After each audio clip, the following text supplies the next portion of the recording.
Hello, and thank you for joining the Wild West podcast. It's a beautiful day up here north of the border, which is why I am in such a great mood.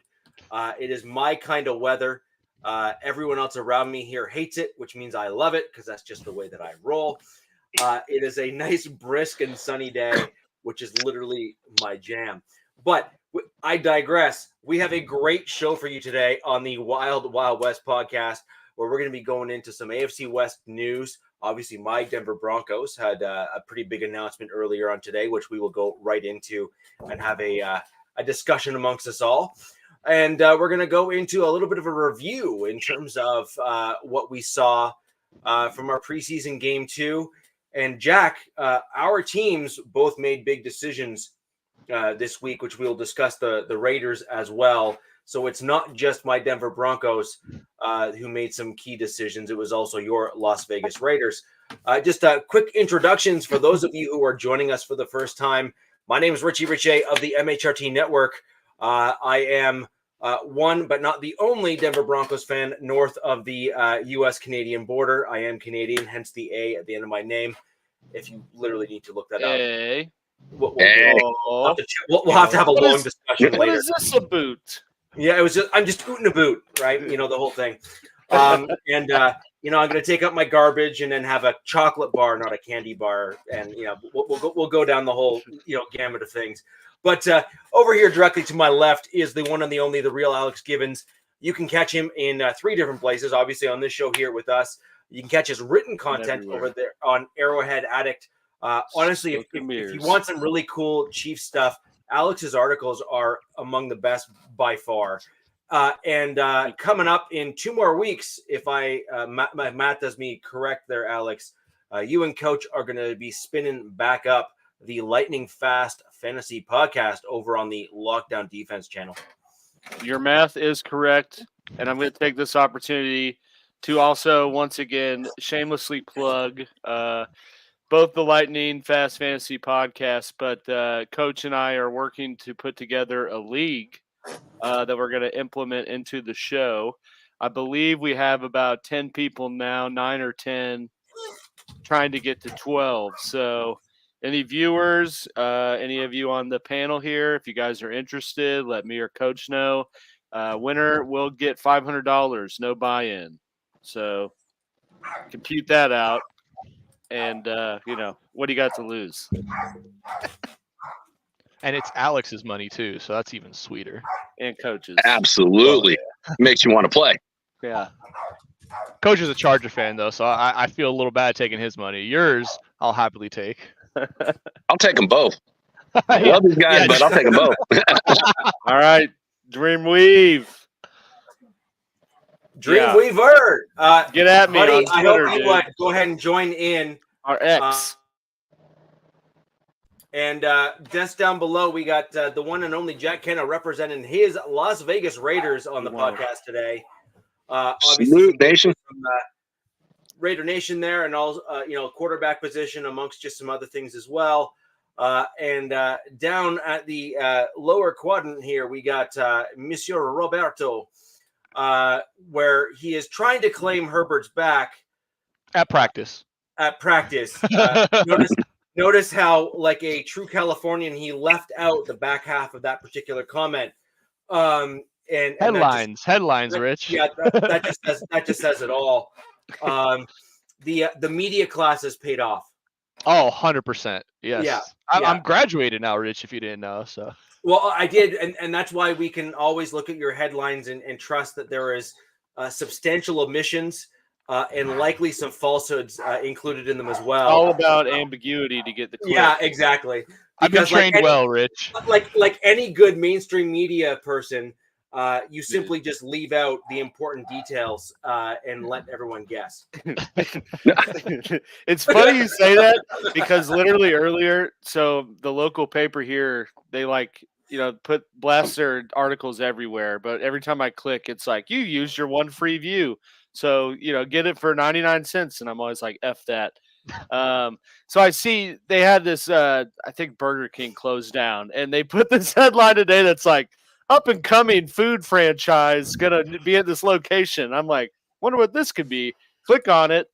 Didn't use my free preview, so I got to see it. It was an effing Wendy's. I'm like, dude, you bastards got me good. I can't read anything else for a month, but I know there's going to be a Wendy's down there, up and coming chain. That's awesome. Yeah, this applies though. So media, yeah, Hey man, ambiguous enough to bring people in, dude. The allure. You need the clicks. The allure. Robert, congratulations on graduating, then, brother. That's awesome. Appreciate that, Jack. Appreciate it. It's been You're still reviewing grades. No, I actually got my diploma. It's actually in a frame. Yep, that they can't take that away from me now. It is in a frame. That is mine. Here's how you know you graduated. They sent you a letter asking you to donate yet? If they did, I haven't even opened it. You'll get there for several years. Robert, first 2 months. They're like, hey, donate. Robert, I'm glad the 50 in your final exam paid off with that grade. And it went to a good cause somewhere at a bar or strip club near you, I'm sure. Oh, 100%. Yeah, 100%. Oh, yeah. 100%. Went to some fine entertainment. You can take that how you will. I jest. Anyways, we're going to...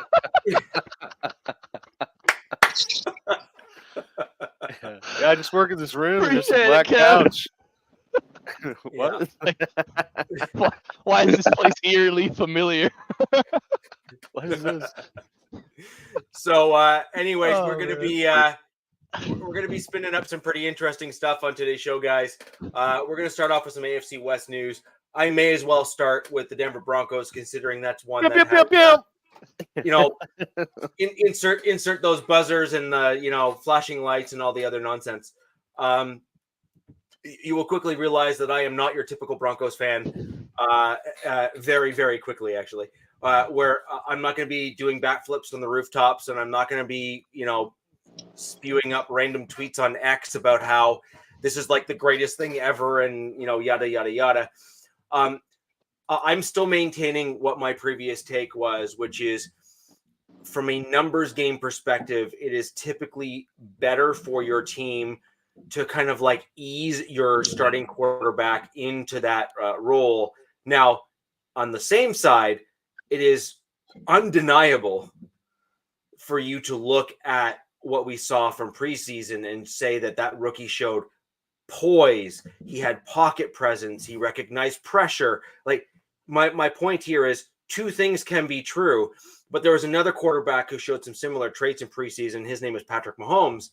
And the Kansas City Chiefs made a business decision to ensure that he had some review of NFL level film under his belt, and also some looking from the outside in on game prep, as well as NFL defenses, analyzing film, those sorts of things, which right now Bo Nix is going to be basically thrown into the fire.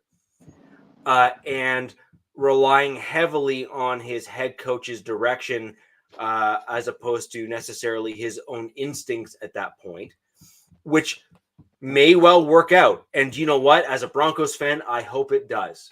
However, if we're going to be honest, there are more quarterbacks that get thrown right into the fire that fail than there are those that succeed, which is obviously where my concern is coming from. And I just really hope that Bo turns out to be the one that succeeds as opposed to the many that fail. I think Bo getting named the starter kind of reinforces the idea that Peyton, Sean Payton, kind of has the same, I would like to think the same thinking that I had, in the sense that he doesn't believe that Nix can grasp any more from Wilson or from Stidham than what he already has gotten. And I think those preseason games kind of gave him the confirmation to be like, yeah, this is our guy. He showed me out there enough to be like, yeah, he can run my system. He can lead, this team and keep this team playing well enough to, contend for a wild card, or, a playoff spot come later in the year. So, obviously we've all kind of had our stances on, starting young QBs. obviously, the Mahomes. yeah. I think me and Alex are definitely on the stardom. ASAP. Oh, I'm like Palpatine. Do it. Yeah. But I do think, as to much of my chagrin, and maybe to Alex's as well, I think this is the right and the smart move for the Broncos. And yeah, I just think that there was no, because Mahomes had Alex Smith, that was a good enough reason to sit him for the year. There's nobody, Stidham or Wilson are nowhere near that level that Smith was on. And, Smith wasn't an all-time great or anything, but a very substantial, pretty good QB. We could definitely all agree, very, very good QB. Sure. Yeah. And I think Nick's, his potential, absolutely. And I think where he's at currently is definitely, and Peyton sees it as well, above where Stidham and Wilson are at. And he just showed it in preseason. I mean, he looks great. Yeah. So it's like, you just look at the quarterback play and forget the year or what. Yeah, right, Robert. But you just look at his play. It's been great during the preseason. And he's definitely a Sean Payton's guy. I just read an article today that Sean Payton was trying to fake the Raiders out and like move back in the draft because they didn't want them to move past them to go and get them. Which I didn't see the Raiders doing because they had their eyes set on Jaden Daniels or Penix.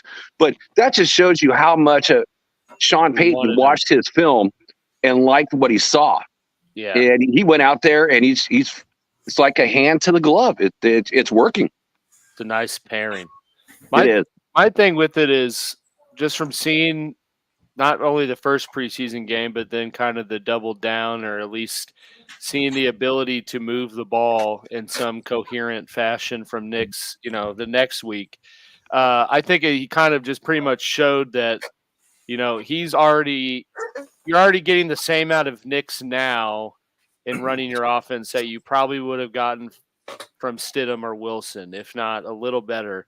And Nick's ceiling is only up, and whereas those guys are kind of, they're established.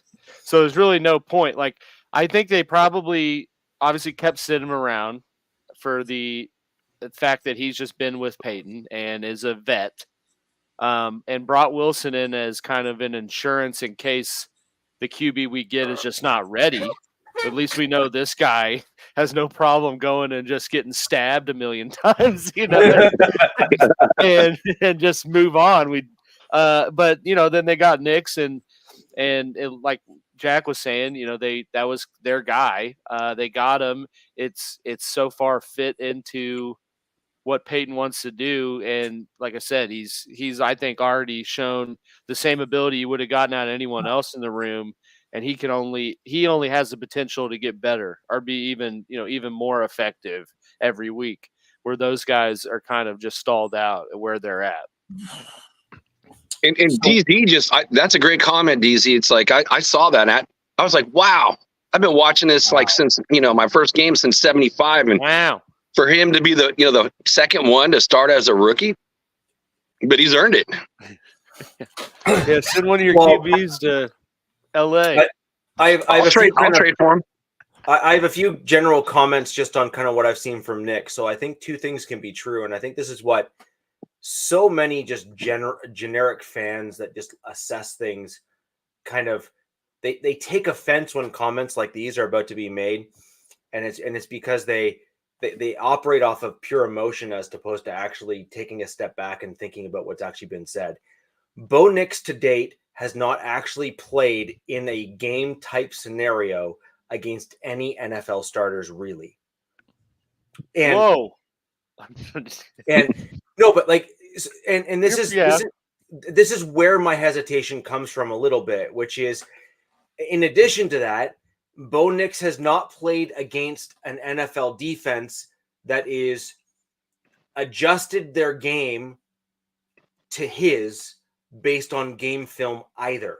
So the one thing that college is not nearly as good at as the NFL is all of the intangibles that go into the coaching staff, amongst other things. I mean, it's a fact. And we play I believe it's Seattle, if I'm not mistaken, in week 1. The Russ. Oh yeah, Russ isn't even there anymore. The X. My bad. The game of the X's. Yeah, and so yeah, exactly. The game Battle of the X's. Yeah, and so I mean, and Seattle has a pretty rocking defense in terms of their starters, and they've drafted incredibly well. Good secondary. There's still a couple dudes that are lingering on the Seahawks from the Broncos Rust trade as well. Got a bunch of good rookies the past 2 years, I'd say. Yeah. And so my whole point here is I'm not knocking Bo Nix. Like, I'm really not. He actually he showed tremendous upside in those preseason games. My concern, though, is I would rather throw Stidham or Wilson out to the Wolves at first to allow Nix to observe what to expect from an actual NFL game in the offense, which he is meant to then run himself as kind of, Exhibit A, if you will. Mm-hmm. And then Exhibit B is also, I see you. Lurking in the woods. So I was saying, not only did I see the forest for the trees, but once over, I brought a flamethrower.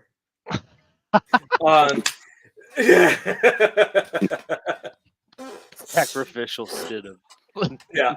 And so, yes, exactly.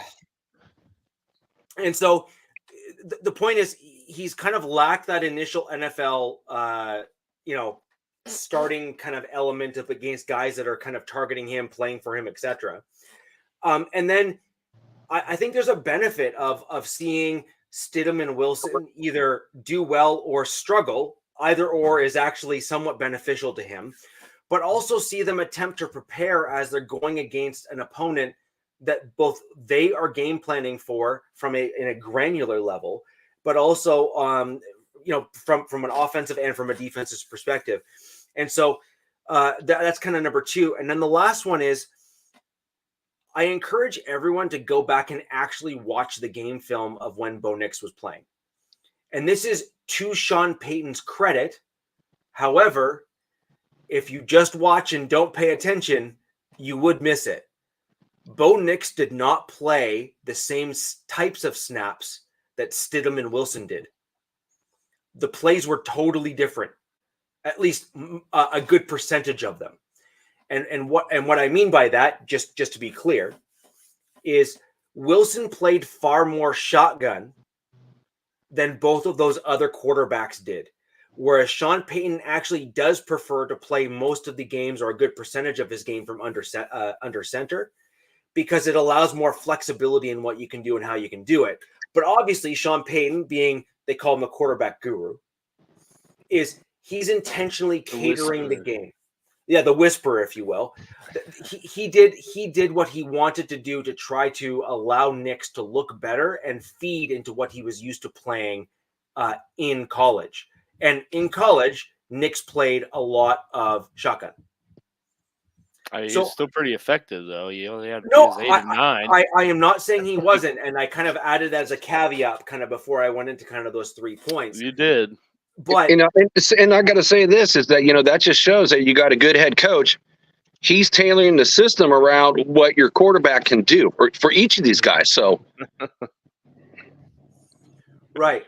But my point here is, it's not that I'm concerned with my head coach, because he's got a proven track record over many years of having successful teams, sometimes even with mediocre rosters present and done fairly well. However, I think what my concern with Bo Nix is, I have concerns about the Denver Broncos O-line. Yeah. Because I don't believe that it would allow them to hold on to, or allow our team to hold on to the ball and execute deep throws when and where we need to.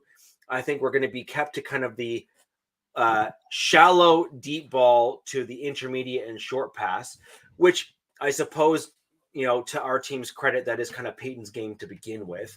But those deep balls are what Peyton likes to do as the keep you on their toes moment. And I think it's going to be those long plays that could potentially kill the quarterback. So that's a concern of mine. And there's also just NFL defenses are literally just, they are so much more complicated than those at the college level that I'm concerned that Bo will, without the benefit of watching from the sidelines, check himself into plays and get himself either hurt or hinder his confidence as a result of it. I We'll mean, see. you know, I think you yeah. should just be excited, man. I think he should definitely, you know, be excited. It's, you know, it's his job, obviously, and I think he kind of expected that when he got drafted with the 12th pick. So it was just a matter of when. But you know, oh, sorry, Robert. No. I was just gonna say that I think the best thing for him now is to just get real in-game experience. That's all that's left. He's checked off the intangibles boxes. He's checked off the preseason boxes. He's checked off the practice boxes. Now it's just like, all right, go into your game and let's do it. Yeah, there may be some of that. There definitely may be some of that. Yeah, I'm not going to deny that one bit. And you know, look, he's going to struggle, obviously. If he doesn't, then you guys are playoff bound, and it's going to be terrifying. But, you know, more likely than not, he's going to have his struggles, and we'll see some rocky moments. We're going to see some moments where fans are going to call for him to get benched. But at the end of the day, they're going to ride with him. This is their guy. And, you know, at least through this season and probably next, through thick and thin, they're going to ride with him. And sorry, on that note as well, the other reason that I kind of have for this is a one-way trip. Oh yeah. Like there's no going back. Yeah, like this is, that's fine. Like the point is that you could have named Stidham or Wilson the starter for the first few weeks, and if they struggled, flip to Bo Nix, and everyone would have been totally fine with it, right? Mm-hmm. However, you can't name Bo Nix your starter and then say, hey, that was just for funsies. Just kidding. You know, because it doesn't work that way. You actually then really have run the risk, like a true risk of hindering that quarterback's growth, because you can't kind of throw him out center stage and then give him the hook and then say, oh, now the next act, go out there and do it again. Like, well, he would end up with like a sore foot or something. Yeah. In a walking boot for just a couple weeks. His confidence would be shot. But that's kind of where I get at with, you know, I think he's already equal to Wilson and Stidham's play, and he's only going to get better. You know, it's like he can get worse than that.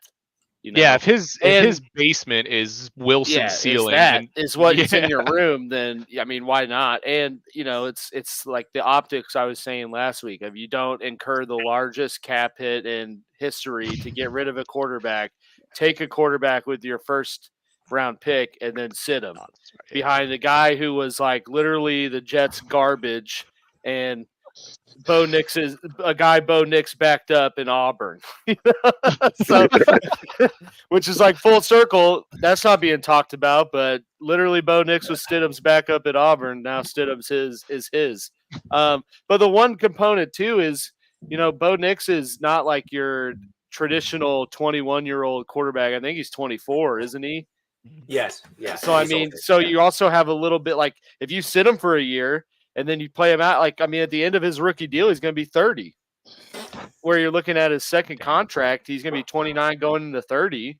I mean, I think it's kind of like you have nothing else to lose. If he's bad, you're not going to be in really any worse of a position than you were the offseason before, and you'd probably be in a better position to draft his replacement and start the cycle all over, you know?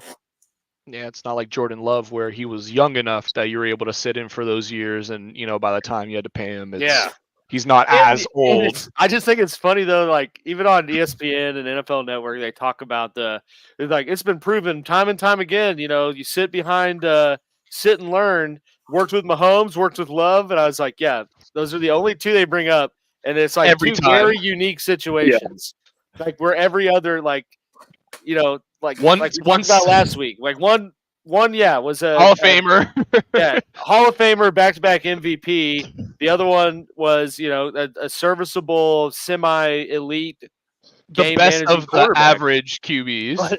But I mean, those are the only two situations that anyone brings up as like the example of sitting. But I mean, in all reality, most QBs are not going to a team that has the the Stability. privilege, I guess, stability. Yeah, of like, hey, you can learn from this guy because we don't really need you. We just did it to plan ahead. And it's most also of the time you're sense going of somewhere with well, the guy has something to offer, right? Like the Yeah. veteran that they're coming after is like, okay, there's genuinely something that these veterans can teach the young guys, and it's valuable information. I just don't think that Wilson or Stidham have any valuable information. I'm sure they have some, and they're going to definitely be of help to Knicks in the season, but I just think they'll be better coaching him on the sidelines and from the sidelines rather than playing in the game and then coming back and explaining whatever it is to him. And just to be clear, I very much agree with what David has here in his comment. I think that what we've seen from the Broncos so far this offseason is there's a tremendous amount of buy-in for what Peyton is selling. And morale is high. That's a good thing because, you've churned out some of the deadwood, if as it were, with regards to some even household names, if we're going to be perfectly honest. And I think that that's a good thing for the team. I think getting rid of some of those players and moving in guys that are younger, cheaper, and more willing to conform to the regime and system, I think is a good thing. We saw the Las Vegas Raiders do some similar things in both off seasons as well, where they started getting rid of some guys that were maybe more me guys than team guys, or didn't fit the scheme that was being brought in or ushered in by the coaches that were there. And again, that is not a bad thing for them either. Now it's a question of, did we collectively, both the Broncos and the Raiders, and frankly, I'd argue the Chargers as well, because you guys have now brought in a new coach, and so you have some similar question marks. How many of those folks that did we collectively bring in that A, fit our scheme, and B, are talented enough to remain perennial starters on our team and then grow with the team as we all collectively improve?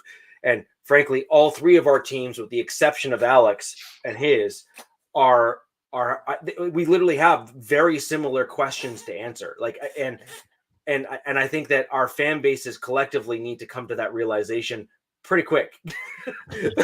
and Richie, I'll say this, if we just go back a couple weeks ago, and if what you wanted really happened, there was not a lot of fear from a lot of other teams. I will say with the way he's playing, if he can continue to play, I mean, the Broncos have just really improved.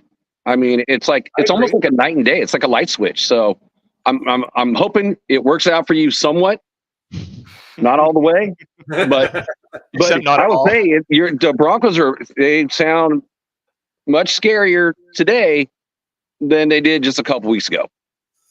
No, I understand with what you guys are saying, because there is the X factor of potential with a guy like Bo Nix. The upside is much higher. Yep. You're seeing a play across all three quarterbacks, which is similar. But the one thing that everyone recognizes is that if Bo Nix is looking similar to veterans that have both started in the NFL, and he's a rookie, 2 or 3 games in, well, there's only one direction that most rookies go, and that's up. And I completely appreciate where that sentiment's coming from, because I would have a similar one, and I had a similar comment as well for, say, like a guy like CJ Stroud coming out last year, where I was like, pretty bad in the preseason, honestly. Yeah. Like, I hope they didn't throw him in too early. I hope that they didn't put him in over his head. I hope they didn't do this, that, and the third. And then he came out and killed it. Mm-hmm. I mean, I argue he was in a worse situation to start than what Knicks is in right now. We didn't know it at the time because I think Stroud made a lot of those receivers, better than what they were, and that team looked a lot better than what it did because of him. But I think you guys have a better defense than the Texans, although now with the additions that they made, maybe not so much. But at the time when Stroud started, I think you guys have a better defense. Maybe an even O-line than what Stroud had. I mean, it wasn't great. I think they took another second round tackle or something like that in that same draft class. So I think Knicks, I don't expect him to have that season that Stroud did, but I definitely think, with the pieces around him in that defense, he can definitely, you guys can definitely contend for, if he's what Peyton thinks he is, you guys could definitely and should honestly be contending for a playoff spot this year. See, my actually argument is, if he is what Peyton thinks he is, I think he can in fact have the same type of year that Stroud did. However, my concern is, because you made this move now, you've basically gone all in off the flop, right? Yeah. Like but you got a pair of aces. and maybe you have a pair of aces. Cool, great, good for you. But the fact remains is that, as anyone who plays enough poker will know, that unless there's an ace in the flop, you're still basically at a relatively even odds. If that's all you have is a high pair of aces, right, you need that third ace to crop up for you to actually really start to, elevate those odds for yourself. And so the point is that I kind of feel that that's what we've done as the Denver Broncos right now, which is, if that third ace crops up, and where I see that third ace cropping up isn't necessarily even with Bo Nix, I think it becomes maybe the O-line starts to gel better, and we start to see better blocking. Or maybe we start to see a couple of the skill position guys really start to come into their own, like an Estime, like Jalen Virgil, or like a Franklin. Or a Franklin, or someone like that. And then, guys of that, the point is, I think Bo is going to just take some natural time and progression to actually start to make those leaps forward. And that's what my comments were predicated and premised on earlier in the podcast here. The question is, you can mask some of his growing pains with other players around him kind of coming into their own as well, and fast.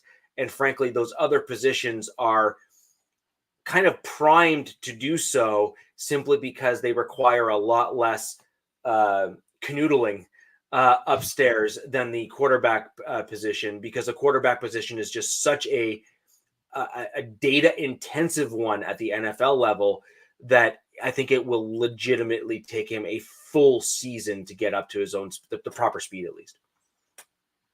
Yeah, I would agree with that. I mean, it's definitely going to take some time for him to get situated. I don't expect him to come out week one guns blazing, throw for 300 and 3 tubs and yeah. I mean, you know what? If he does that week one against that Seattle secondary, I will come on this podcast after and be like, you know what? Nix is the guy. Yep. Yeah, I've seen it. I've seen enough. And I agree. See, I would be in a similar position, right? Mm-hmm. Where it's like, okay, my hesitation with him has been and continues to be that you haven't gone against a upper echelon or above average defense. Seattle certainly ticks that box. Mm-hmm. And you haven't gone against a defense at the NFL level yet that is game planned for you. Right. And Seattle will definitely be doing both. And so if you can come out and show out and put up a W, and like, let's say he wins by 10 points. Oh, don't, yeah. 2 scores at least. Yeah. Oh, like then my tone changes, because it's like, right. and sorry, more importantly, if he was the reason, like, so for example, if the Broncos defense just comes out and embarrasses the Seattle offense, then obviously my comments are going to change a little bit as well. Right. But if you're seeing Bo do what you've seen him do, generally speaking, throughout preseason, and you can't discern A from B in terms of preseason and regular season with how he's played, then my comments will obviously change. And so, Richard, are you going to say Robert was right and Alex was right then? Since, no. I still think my concerns are valid. Never say that. Never that. No, I still think my hesitation had validity to want to be hesitant and to want to ease him in. I will say that it would be the right decision to start him, and that I was wrong for doubting that he could be a starter. Yeah. But I still think that the reasons for me not wanting him to start are completely valid. Yeah, I think we're The only thing we split at is I personally just don't believe he has anything more to gain from the backups on that team. And I feel like Sean Payton feels the same way. I feel like if he didn't, I feel like if Payton really believed like, no, there are some valuable things for him to get out of Stidham and or Wilson, that he would have went that route and named one of them the starter for, first 3 to 4 weeks. And, if you guys go 1-3, 0-4, whatever it is, then you bring in Knicks after, and it's like, all right, you can only go up from here. We're 3 games below 500 a month into the season. Like, you have no expectations, and that's the best thing to have as a very young QB is no expectations, because you're not expected to do anything. Anything you do is just that's my point. A bonus. Yeah, that's my point, right? Yeah. So we've covered a lot about the Broncos, and I think that's great, obviously. However, there are 4 other teams within the division. There's another team that announced a QB. Well, there is another team in the division that announced their starting quarterback, and that is Jack's Las Vegas Raiders. And so, Jack, I did call your starting quarterback, to my credit. I did call it, and I'm curious as to both your thoughts as well as the chat's thoughts about Gardner Minshew being named your starting quarterback. Let's go ahead and leave those comments down below so we can bring them up and discuss. Yeah, I think it's really interesting, because we look at it from day one. AP said, "Hey, it's AOC 12's job until it's not AOC 12's job." Yeah. So you got to look at it again. Neither quarterback played great. So I have a question, and then I'll go into this. So, not saying any names. Blind review. So, what quarterback would you take? Quarterback A or B? Quarterback A, 16 of 33 for 48% throwing, 212 yards, 1 touchdown, 12 rushing yards, and a 79% passing rating. Or quarterback B, 21 of 29 with a 72.4 passing rate or completion percentage, with 172 yards, 84% passer rating, and 1 touchdown, 1 interception. Which one did better? The A or first B? one. The first one at 48% throwing versus 72. No turnovers, more yards, same amount of touchdowns. Hey, he put up the same amount of points and then didn't give the ball to the other team. Correct. So that was Minshew. So, and again, I think it all kind of plays a part. Yeah. All right. Well, that ends the podcast. We guessed the proper thing and did the right thing. It's not. But it's not. I don't think that's the reason. Again, neither quarterback played in a position to win the job. He got it by default. I'm glad DZ said this though, because that's kind of what my thought is. And I think you guys, like, you have talked about it, and Raiders fans have talked about, the defense has been the defense is kind of the driving point of the team and the team's success. So, I mean, you would want a QB that is smart with the ball and protects it, to not set up your defense, not keeping them on the field and setting them up in bad positions. And I think Minshew brings that more than O'Connell, just when you see how he processes something. Like, I mean, he has his moments, but he also has his moments where it's like, what were you thinking? What were you thinking to do there? Yeah. Well, you're only throwing 48%, completions, and what are you thinking half the time? But it goes a lot deeper than that. So it all stems from practice, because the coach said, "Hey, I need someone to take the bull by the horns and run with this thing," and neither guy did. So it kind of left Raider Nation kind of feeling, going, "Hey, well, if it's a tie, and you said that AOC 12 is the starter, and so he's not the starter, and you didn't really do much. Neither one did much, but again, Minshew didn't do anything to win that job." And then you start looking at the schedule. I disagree with that. Well, you can, but I look at the schedule and I look at who we play in the first 4 weeks. So you look at 3 of the 4 teams have really good pass rushing. And what are the Raiders are lacking right now? They have their whole left side of the offensive line that was out. So when you got a quarterback that is, a pocket quarterback that can't run, you got your whole left side was injured. And by the way, they are now back off the PUP list, but that doesn't mean I know Miller will start the first game. JPJ is listed as number 2. He's had a shoulder injury and a concussion, so he's listed number 2 on a depth chart, so he's not going to start. And Whitehair is going to take his place for that game. So you look at that, and you kind of need a quarterback that throwing a younger guy into that fire, kind of like Richie would talk about, versus a veteran who has done it over a number of years and actually has some mobility. So AP also made a really good comment in the way of like, I'm looking at this in quarters. So if you go through the first 4 weeks and if Minshew gets tore back by these defenses, guess what, Minshew, you're going to be on the bench. Your leash is short.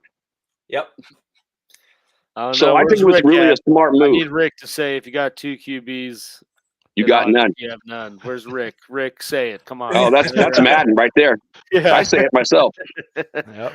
So my general thought on what I saw from Minshew was the one thing I think that is actually kind of critical and or important is your offensive line has some struggles with its depth. I think you have some quality starters, and I think you have like 1, maybe 2 guys that can kind of fill in, but you're missing like 3, 4, and 5, and 6 and 7 in terms of that real quality depth. We spoke about years ago where the Chargers had a really deep offensive line in terms of depth and quality. However, their head coach decided to put them in a really crappy spot and didn't play them in the right scheme. And well, that was on him. But remind me. With the Raiders, I think you guys have some challenges with your offensive line depth. And to speak to Carlos's comment, the word is curve. Aiden O'Connell is on a learning curve. He is truly on a learning curve right now still. And I think in order to be a successful pocket passer, you have to be much better at processing the data on the field and the looks that you're seeing on the field. And he's certainly just not there yet. And I agree with you on that 100%. Because the whole thing is what they talk about, AP says in practice, it's not about the game. It's what you do in practice. And so he said sometimes it shows up in the game. So at the time, nobody knew who he was really talking about, but it was all about O'Connell, is that in practice, Minshew has done a better job and in the way of processing and, calling audibles and doing things like that, where he's just not there yet. And again, having the deficiencies on that line, he's going to get tore back. And so I think, again, what you were talking about, Richie, with your quarterback, I think the Raiders are trying to protect him from those first 4 weeks. I don't know why oh my God. That just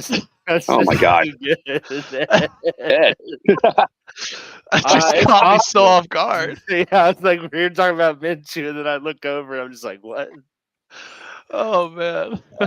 Which is kind of funny because if you're going to be honest, Minshew certainly has a few looks that is certainly like I would classify more village people than kind of normal people, right? And so it's like it's just funny how you're talking about Minshew and then all of a sudden like that comment crops up in the chat, right? So I do, Jack. I'm curious. Do you think? I mean, like Minshew kind of I feel like has the Ryan Fitzpatrick type MO. Like he has his little moments of doing good, like the Minshew mania, lights it up, and then kind of comes back down to earth. So do you think that we'll see at some point this year Aiden O'Connell starting? Yes, I do. Yeah. I do agree on the Fitz, the Fitz match, magic on him versus the mustache mania. I do kind of see him similar as those up and down guys, never ever totally consistent. And I think that's why, they're talking about the season in quarters. So once you get past, you go to week 5, when the Raiders play the Broncos, then you might see an Aiden O'Connell go in there. And because, you're going to have all your offensive linemen back. And no offense, again, what we talked about with Denver's quarterback, it's definitely going to be a lot easier than some of the teams that they're playing in the first 4 games, minus game number 3. So I have a question for you, Jack, really quick. let's play devil's advocate here for a minute. Worst case scenario, Minshew, has those couple bad starts, whatever it is, and ultimately AP axes him, brings in AOC, and then AOC doesn't perform up to what Minshew was playing, or worse than what it was. What is the Raiders' move at that point at QB? Ooh, I never thought about it like that. That's a good one. You know what? I guess it would go week by week. It's just whoever is playing better. And then you know what? And next year you're going to just throw it all in for a quarterback. Let it be free agency. Let it be the draft. There's not going to be any of this, Tom T sitting around and not moving anything. You're going to start moving capital. Come on, Carlos. Sure. Raiders don't tank. No, we don't tank. I mean, you're in a tough spot. Jack too, because... starts.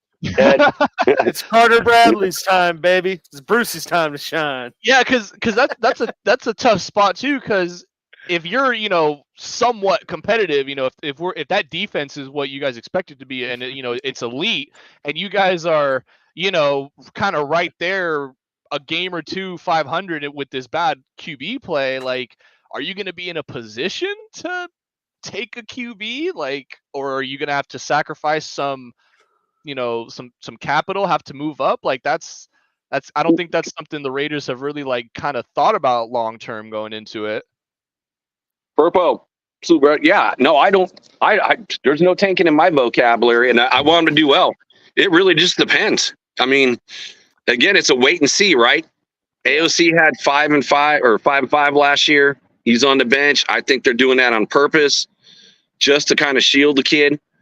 And if they both play horrible, then I can guarantee you, there's going to be a lot of Raider Nation, going, hey, Dak, we didn't want Dak a couple weeks ago, but now he's looking pretty good. Yeah. How much? Dak, how much can we get to get you out here, or how much can we use in the way of the draft capital and sacrifice, multiple picks to go up and get one? Because this is the season. It's either these guys either make it. Well, then that's where the tanking comes. Sorry, yeah, I said no, but I meant yes. Please go ahead and do that. Tank for Dak. Tank for Beck. You know what?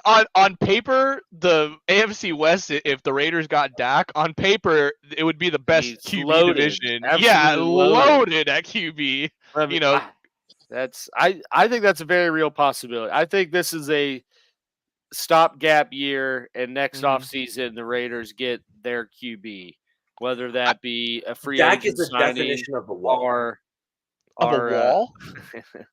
Yeah, he's the definition of a wall. He's gotten paid just for playing really well in the regular season. In the regular season, yeah. I agree with Rich on that, though. I wouldn't go after Dak at that point. You just use all your draft capital. No, I mean, I'm not saying Dak. I'm just saying. I mean, it's one of those ways. I know Dak will more than likely be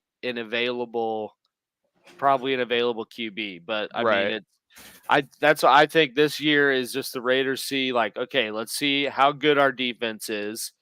Let's see if these young offensive pieces like Trey Tucker, Michael Mayer, Bowers, what we have with Zamir White, and then use this next offseason to hopefully be adding the guy to direct all of them, and we continue to build, whether that be, like I said, through trading up in the draft, or this where they're at. Maybe it falls good. Because I feel like there's also a little lull usually when you see a draft with 5 QBs going. The next year it's 1 or 2.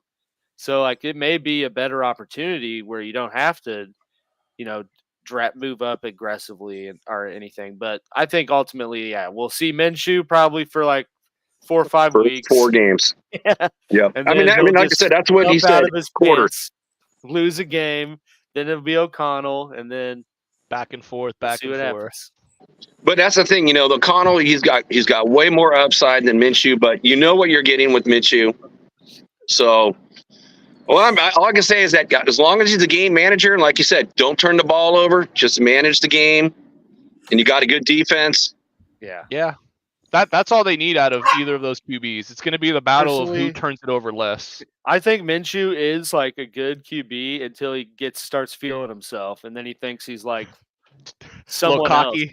Yeah, he thinks he's a flag football QB. He thinks he's Brett Favre or something. Yeah, You know, it's the like, gunslinger. yeah. He lets the Coach would just kept Minshew me in. I'd be in that mountain with a soulmate right now. You know? Oh man. So No, yeah, yeah, I think it's gonna be a tough.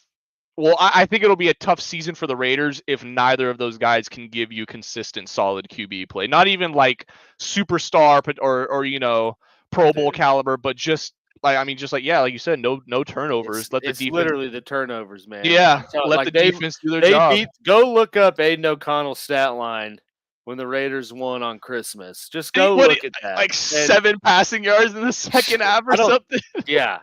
Just go look at it. And then then you can say, oh yeah, they just gotta not turn the ball over. If the defense plays like that, like that's all you need to do. Yeah, same thing for Kansas City. Christmas. Yeah, that's what I was bringing up. I had to bring it up. I beat you to I had to back Robert on that one, The only other news that came out of the AFC West, aside from our quarterbacks, which you've kind of gone around the room on, is Herbert no longer has a job opportunity at IHOP. They turned him down as soon as that boot came off. They turned him down. Yeah. Sorry, sir. We're not going to pay you that $20 an hour for minimum wage. Yeah. So that's a good thing, I suppose, for you. However, obviously the plantar fasciitis is. I mean, a lot of people have heard now from. It's just one of those things that just lingers until you have the time to actually stay off of it. Does it even really go away? I mean, I know the Raiders signed a Chargers receiver a few years ago, and he had plantar fasciitis, and it finally ended up ruining his career and retiring. Williams. Oh, Tyrell. Yeah. Well, that was your guys' fault for signing him. That was that. I just told you our medical staff didn't do their job. It actually does go away. I will say Tyrell did cook like whatever AFC West team he was playing. That was about it, though. It does go away, Jack, but what you end up with is that a lot of guys, especially younger guys, are impatient. And what they'll do is they will re-aggravate the same tendons that were aggravated and stretched or damaged or whatever from the plantar fasciitis. And what you really need to do is you need to let the soft tissue heal in the underside there of your foot. You need to let it actually, completely go away, dissipate. And then you need to follow the standard regimen of rebuilding the kind of the tendons and the strength and the musculature and all that kind of stuff around the ankle, and just go about it the right way. Herbert right now, there's no way he has had the time to actually properly heal it. Now, there are varying degrees, so you can have very mild to very extreme, severe severe plantar fasciitis. So if Herbert was on the less extreme side or less severe side, then it's possible that it could have actually healed itself in just a few weeks and he would be okay. But when you're on the other side of the other wide receiver that you were talking about, like the dude that had his career ruined because of it. Oh, Tyrell. It's clear that he was on the extreme side and the guy just didn't follow doctor's orders because there's no reason for it to not eventually heal. The only reason for it not to heal is the guy just ignoring what he's been told. Yeah, exactly. Right. Although the other option is to just tape the hell out of your foot and put a shot in there. And shoot it the hell up. When the clock hits 0, worry about next week, Yeah, I mean, from everything I've seen so far, and I've looked at like doctors talking about it and talking about plantar fasciitis. It basically comes down to a pain tolerance thing, and how well is Herbert going to be able to manage that pain during the games, after the games, things like that. So I think we'll get that answer very quick in the first month of the season. We do have a very early bye week, so yeah, we do have an early bye week, so that could prove actually useful. I usually hate early bye weeks, but given the Herbert injury, getting it kind of early, giving him that extra week off early in the season to just rest it some more will definitely help him. But I think it's a great sign. Yeah. I mean, but nothing else. I feel like it's a great sign that he's back out there. I definitely don't feel like Harbaugh would force him back out there, especially with another week of preseason still left to play. There's just no reason for him to get forced and rushed back. So the fact that he's out there, it was honestly like the best thing for me, because that just means it's not as severe as we thought it was. Harbaugh clearly, thinks he's ready to come back, and I trust that, entirely, because it's Harbaugh and it's not Staley, who I don't even want to get into that. But I mean, it's definitely a great sign. Obviously, like you said, Rich, he's gonna have to take it extremely easy. Definitely, work your way back very, slowly into it. But I mean, there's no reason for him to not be ready for week 1. I think this is the best case scenario, because at least now he's getting dropbacks. He's getting some action on the foot, so he won't just be going straight into week 1 with NFL game, toll on him. He'll at least have, he'll have some preparedness going into week 1. And yeah, I mean, I was ecstatic, because as we'll talk about shortly, QB play behind him is just absolutely abysmal. You guys are talking about Zach Wilson earlier. I would take him as a backup on the Chargers in an instant over these two guys we have on the roster right now. That's what I was going to say, dude. Harbaugh finally got his revenge for TCU's win over Michigan. He said, Max, yep, you're done. Listen, it was a bad draft pick when we took it. It was a bad draft pick. Easton, you're sticking around. Yeah. God damn it, Rich. Or you're not going to stick. No, but to what you're saying about Herbert, though, I tend, that's kind of how I'm looking at it is, Harbaugh would not have him come back if he didn't feel comfortable with where things were at medically. Right. Just with like where the team's at, like you're not going to rush your franchise guy back out there just so he plays week 1 unless you know for a fact like he's that good. It's plausible. Right. And you're not just Bud Kilmering this, So. Yeah, if the the team, the staff doctor is, telling Harbaugh, like, yeah, like this is the best thing for him right now. Like, get him some action on that foot, let him get used to playing on it. I think absolutely go for it. Dude, Easton has to have something. Like he's got some dirt. He's got emails. He's got something on this ownership, because there's no way he still has a roster spot. And the fact that he got named, I know it's preseason and it doesn't mean anything, but the fact that he got named the starter for the last preseason game is just mind-blowing to me after those 2 performances he's put out there. Yeah. Yeah, with a name like Easton Stick, I think you're in the wrong sport. I think you need to go to baseball. Yeah. That's a great do better name. In baseball than hockey, golf, any of those. They apply. But yeah, he's got something, dude. I feel like this time of year, every time they're like, "Hey, Easton, coach wants to see you. Bring your plate," and he's like, "What'd you say?" I'll post this everywhere. They're he's like, "You were saying what?" Yeah. Do I have to post the photo? No. He's like, all I gotta do is 3 years, 30 million sounds great. Send it over. Yeah, it's terrible, man. He's either like Herbert's like personal like chauffeur or something, or yeah, he's got dirt on this ownership. Oh man, shoot, maybe Easton. It's based on coach. Maybe Easton Stick and Jimmy Garoppolo should do their own, YouTube show. Yeah. Oh no, Robert. I guess if you do it like by process of elimination, were you really going to get anything better out of Max Dugan or the UFL? So I mean, yeah, it's kind of like you're damned if you do, damned if you don't. Yeah, but I mean, listen, Duggan should have never been on the roster to begin with. Like, he was just wasting a spot. So, like, he needed to be waived last season. Like, so I'm fine with that. But right, stick with Perez as your backup. No, see, Robert, I'd even go a step further. Like, you could have gotten a guy like Ben DiNucci, who is better than Stick. And first off, the dude's got a great name, but. You can really elongate the Noche. Yeah, but no. In all fairness, though, like he has starting experience, a couple games in the NFL. Mm-hmm. He showed out when he was brought down to like the feeder league to the NFL and actually played really well. Mm-hmm. And came back up as a third string guy for the Broncos. Played very well in preseason, but just kind of got caught in a log jam. And it didn't make sense to keep him, and he was immediately picked up very quickly. So I kind of agree with what DZ's saying here, which is DTJ for sure. I actually think that you guys should be on the hunt for another team's like second stringer that they let go of. Ryan Or Tannehill's still out there.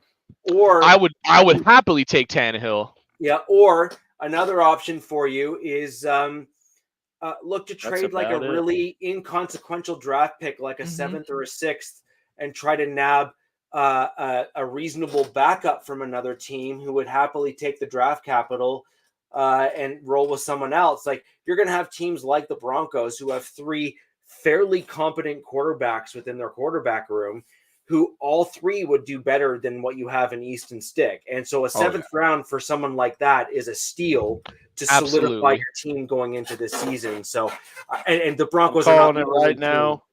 Josh Johnson. Hey, making his San Diego. He's gonna come in. Oh man, Josh Johnson. I just found this out recently. He has the record for most teams played, and I don't think he's ever been on the Chargers. So I would welcome that wholeheartedly. It's gonna happen. I'm telling you. But I want Dorian Thompson-Johnson from the Browns. I think if we're gonna trade a 7th round pick, the Browns gave us a 7th round pick for the kicker. His list is so long. I'm looking.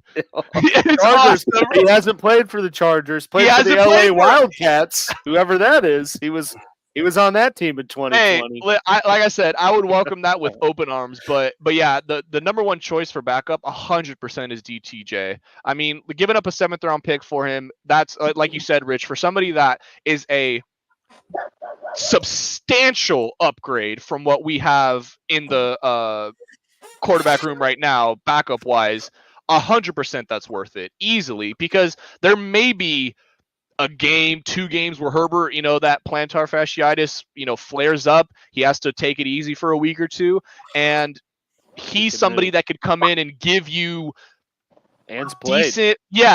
decent quarterback play. He's not going to lose you any games. He definitely will, keep you in those games. And, if the defense plays well, absolutely. I think that's 100% the right move for the Chargers. And I think I saw the reports that there's multiple teams interested in him. I seriously hope and pray the Chargers are one of them. It's Josh Johnson, bro. Just accept it. I'm fine with that too. Purely off he's just going to extend that record. He did play for the San Diego Fleet, so he's got some familiarity with the fan base. And so, I mean, and Alex, to my knowledge, the Chiefs haven't had any major news this week in terms of injuries or anything else major like that. So I'm not ignoring you. I'm just simply, being realistic. No, I think in this stage, no news is good news. Yeah, I think so. Nobody got arrested. No arrests. No arrests. No injuries. Yep. Okay. Good. No suspensions. All right. We're on. All right. We're on to Cincinnati. And is that who you play next week or this weekend? We play the Bears. Huh? What was that, Rich? And Rashid Rice has been given an unlimited Uber card, so that's good. Yeah. So a preloaded infinite Uber account. Use this. Oh, that's a preloaded Uber account. That's right. I like it. So it's just as we look back on preseason week 2 across the AFC West, we saw a bit of a mixed bag in terms of outcomes. Some things that were concerning, some things that were good. That's what makes preseason actually quite exciting, is that you see flashes in the pan from guys you may not have expected or were hoping. And then it also leaves you to a point where you start being super concerned for certain position groups.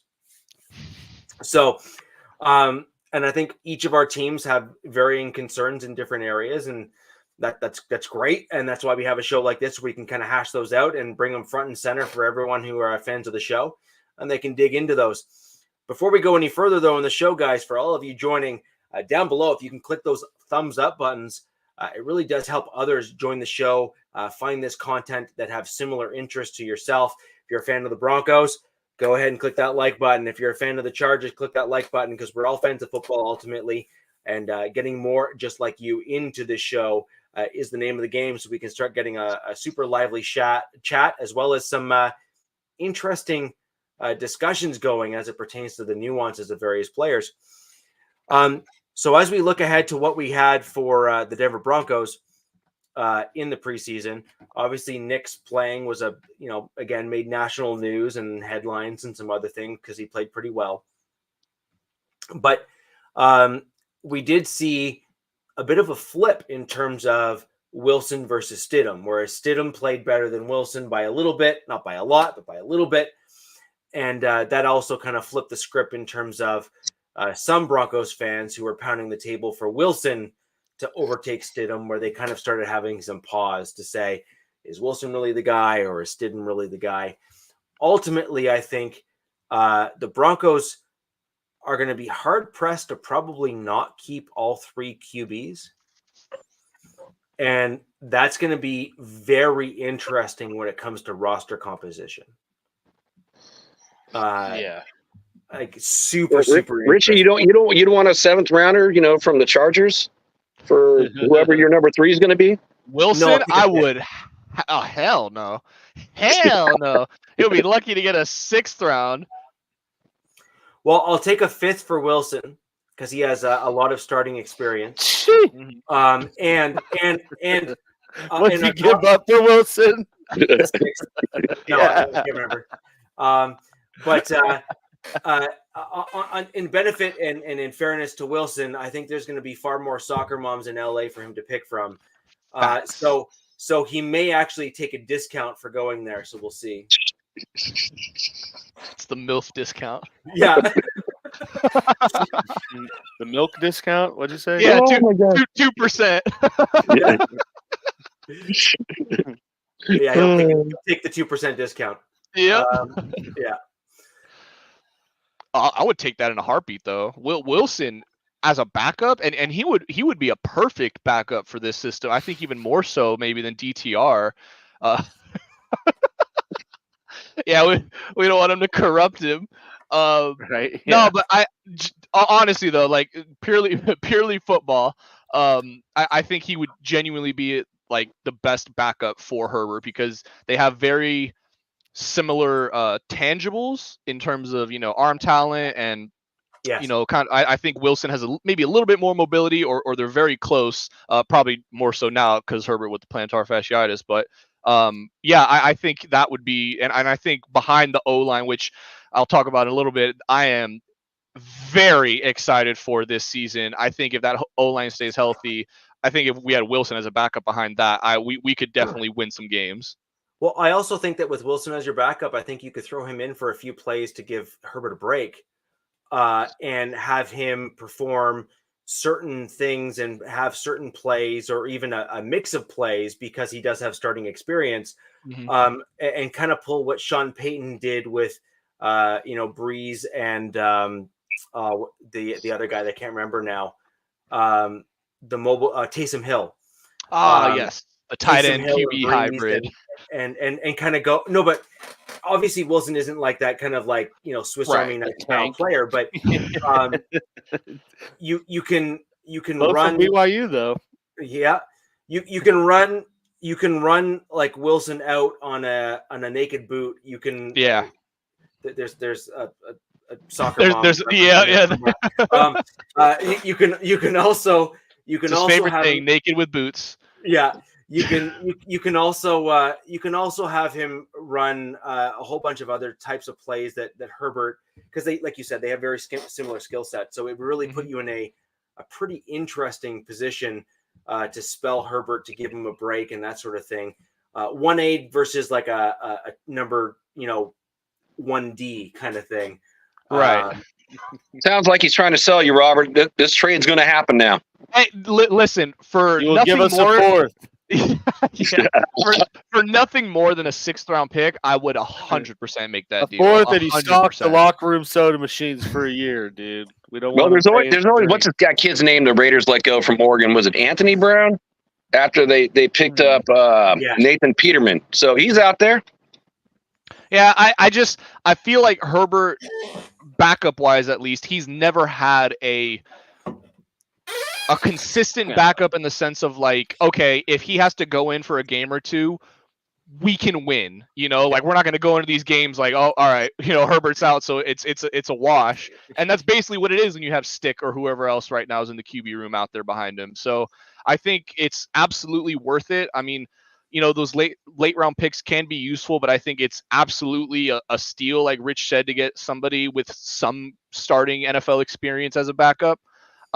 Because with that injury, it's scary, security. Yeah, exactly. I can feel a little bit better because it's like, okay, Herbert may need to miss a game or two, and those 2 games, if we're fighting, those could be, the difference between you're in the playoffs and you're not. So, yeah, 100%. Thompson, Robinson, Huntley, I think somebody mentioned too. These are all great options for us, and we should go after one of them. The last viable backup you had got stabbed in the heart and couldn't be the starter. So. Yeah, and that's what gave Herbert. He wasn't going to help by him your out. own team. Yeah, that your was own doctor, man. Sabotage. I smell. You know what that is? Collusion. Coincidence? I think not. I smell. I think that doctor stayed at a Holiday Inn. Yeah. Yeah, I think his license. Well, probably drugged him the night before, and he's like, "All right, here comes your shot." Yeah, somebody definitely slipped him a check mid-game, like, "Hey, we got some money on Herbert coming in on this game. Can you do us a solid?" Yeah, talk about getting thrown to the fire. How about that? Rookie, not expected to start. Literally 10 minutes before the game. Hey, Justin, you got to go. Terod we have a situation. What? Yeah, Terod got named. And then he actually played pretty well too. He did. He played. I mean, that was the game. I remember.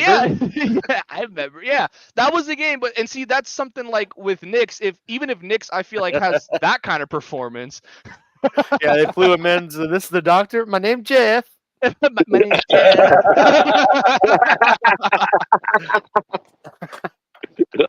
Oh man. But yeah, I mean, Herbert played very well in that game, and I feel like if Knicks can have even that kind of performance, where you look at it, and it's like, yeah, they lost, but the eye test clearly showed you saw like this dude deserves to start. Yeah, exactly. Yeah, but Robert, can you imagine Herbert's next trip when he comes into the facility and they said, "Oh, you need to go see the doctor." Yeah. He's like, that's probably why he's back so quickly from this. Like, hey, you got to go see the doctor. Hell no, I don't. I'm good. No, I don't. I mean, dude, I saw what he did. This guy's played with fractured rib cartilage. Like broken fingers. Like this dude's probably like, I don't even want to go anywhere near that doctor. I'll play through the injury, whatever it is. So you keep that guy away from me. Yeah, keep those needles away from me. Why they got rid of? They probably offered him a shot, and they said, and his first reaction was, "Who's giving it to me?" Yeah. He's like, "Can I inject myself?" Oh man. I mean, but yeah, I guess we are kind of already talking a little bit about it. I guess we could start talking about the preseason a little bit. Yeah. The Chargers were. I mean, it's kind of the same story. This same game around. Quarterback play was abysmal. Second week in a row, unable to score a touchdown. Offense just looks absolutely anemic with nobody able to man. I will say though, positive side from that, you're not wrong. Yeah. Hey, yeah, that man amputated a finger to stay in. That's crazy. That is crazy. But yeah, DZ, it's literally that. I mean, if Herbert's not in there, the offense is stagnant. But I did see some very bright flashes from the run game. Kamani Vidal was, fantastic in some of those touches we saw. He was very vital, and he was the only offensive force or threat that we really had. I think he ran for I want to say it was 5 or 6 first downs or something like that. So he's somebody who, again, I expect to come into the season at some point, kind of in that Austin Eckler type, scat back, third down back kind, type role. Especially if Gus Edwards or J.K. Dobbins goes down with injury at some point in the season. So I like to see them giving him some carries, kind of getting prepared for that in a sense. O-line, once again, I was extremely impressed with it. I didn't think Alt could top the game he had last week, and he did. I mean, he only played 15 snaps, I think is all he faced, 0 pressures. So I mean, he's going to be amazing. He's going to be an absolute tank on whatever edge they put him at on the line. So I'm very excited for this running attack this year. I'm excited to see what, Harbaugh has cooked up. Defense, once again, I mean, dude, this defense, I know it's only preseason, and I know we're not supposed to take much from it, but just in the preseason, this defense looks so much better than it ever did under Staley. I mean, these guys are flying around the field. Linebackers look amazing. Henley, Neiman, I mentioned last or the show prior. Obviously, Junior Colson, who we drafted in the 3rd round this year. I think this defense, kind of similar to the Raiders. I don't expect it to be as dominant as the Raiders is in terms of, trying to carry the team. But I definitely feel like this defense is going to come to play, and it's not going to be a walk in the park for these NFL offenses that we face. It's going to be tough nose, hard nose football. And yeah, I just love what I've seen from the guys so far on defense. Jesse Minter has been doing an unbelievable job with that unit. And I'm very excited to see the regular season, honestly, because I don't expect the offense to do much next week or this next preseason game against Dallas. It's going to probably be another, Cameron Dicker show, and he's been amazing too, which is awesome to see. But yeah, that was kind of the rundown. It's, been more or less of the same. So to have Herbert back at practice is definitely everything that the Chargers needed to hear. Do you think you're going to see how different do you think your offense is going to look in the regular season versus what you've seen now? I think there's going to be a lot more, what's the word I want to use for it? Complex passing schemes, if that makes any sense. Obviously, we've kind of gone over in the preseason, you're really not showing anything. You're running super vanilla offenses, super vanilla basic defenses. But I also think that with these, like I said, with these QBs that we've had in the preseason, there really is no offense to be had. Like Herbert is somebody that can extend the field. The threat is always there. And I mean, with these guys, Stick and Perez, there's just no fear factor. You're playing the run almost pretty much every down because you don't expect them. And why should you, honestly, given what they've shown? You don't expect them to go deep and to complete it. So, the teams are just right now stacking the box. I feel like once Herbert comes in, they're not going to be able to do that. And the offense is going to be a lot more fluid than what it is right now. But I also think they are running it a lot now because that is going to be the focal point of our offense moving forward in this season. So they're trying to do as much as they can now to prepare for that. But obviously, I mean, I think we've seen, we've seen, from the past that Herbert can adapt to almost any system. This is his 3rd head coach now. I don't even want to know how many coordinators he's at, and especially dating back to when he was in Oregon. So this is nothing new for him. Him learning a new system, it's going to be, I have no worries with that. It's just going to be a matter of, is the run game going to be as effective as we hope it to be and expect it to be? And then if that's the case, I mean, Herbert, you're almost at his whim by that point, because if the play action gets going, I mean, he's got the arm talent to, you're backed up on your own 5. This guy can launch it 60 yards. So I think, although the offense obviously looks horrible, I feel like with Herbert, he will provide that substance that the offense so desperately needs, and the passing attack with him will complement the running game nicely. And one last question, because it came up before, and I want your take on it. There was much said about Harbaugh's general offensive style, whereby the quarterback has a run option in some plays or many plays, depending on sliding scale and the game plan and whatnot. Obviously, Gimpy over there isn't running much of anything, Right. and is frankly trying to just simply play through the pain, and not be put on IR, and then find himself on the breadline and then apply to IHOP again. So once we get past that and look to just there's a trend where you don't want your quarterback to necessarily be like Lamar Jackson and be like another running back on the field, but there is certainly a benefit to your team where you have a quarterback that can do it if it presents itself. Herbert's probably not going to have or be seen as a risk, if you will, as that guy any longer. Although he can do it. Absolutely. But I just don't think this is the year for him to do it. And so the concern there is how much of your offense has been altered as a result. I feel like, and I don't want to like try to downplay it, but I do feel like not a significant, but a definitely a decent part of the offense has definitely needed to be altered because of this injury. I was even before going into the season when we hired Harbaugh and he got his staff together. All of Harbaugh's QBs in the past, probably minus Alex Smith, have been able to, have some mobility. I think Kaepernick's probably obviously the best example of that. And he was maybe even a little bit more running than he was throwing. But I feel like Herbert, and he's shown it before in games. There was that one, I think it was a Sunday night or a Monday night game one year against the Steelers. It was like an absolute shootout, and he ran for like 80-something yards or something on like 8 carries. So he's shown that he can, he's mobile, and if if they're going to give him those lanes, he's going to take it 100%.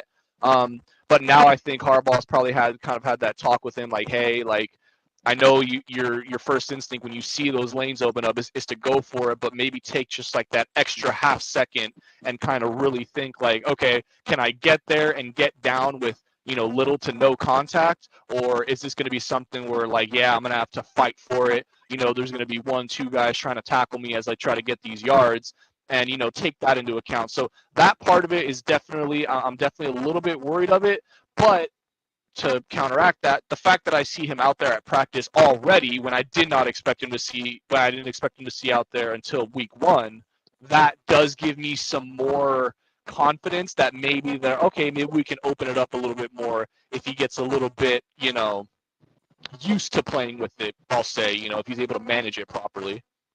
So, Jack, you actually have some experience with a quarterback who was in a similar position to Herbert when you guys had Mariota.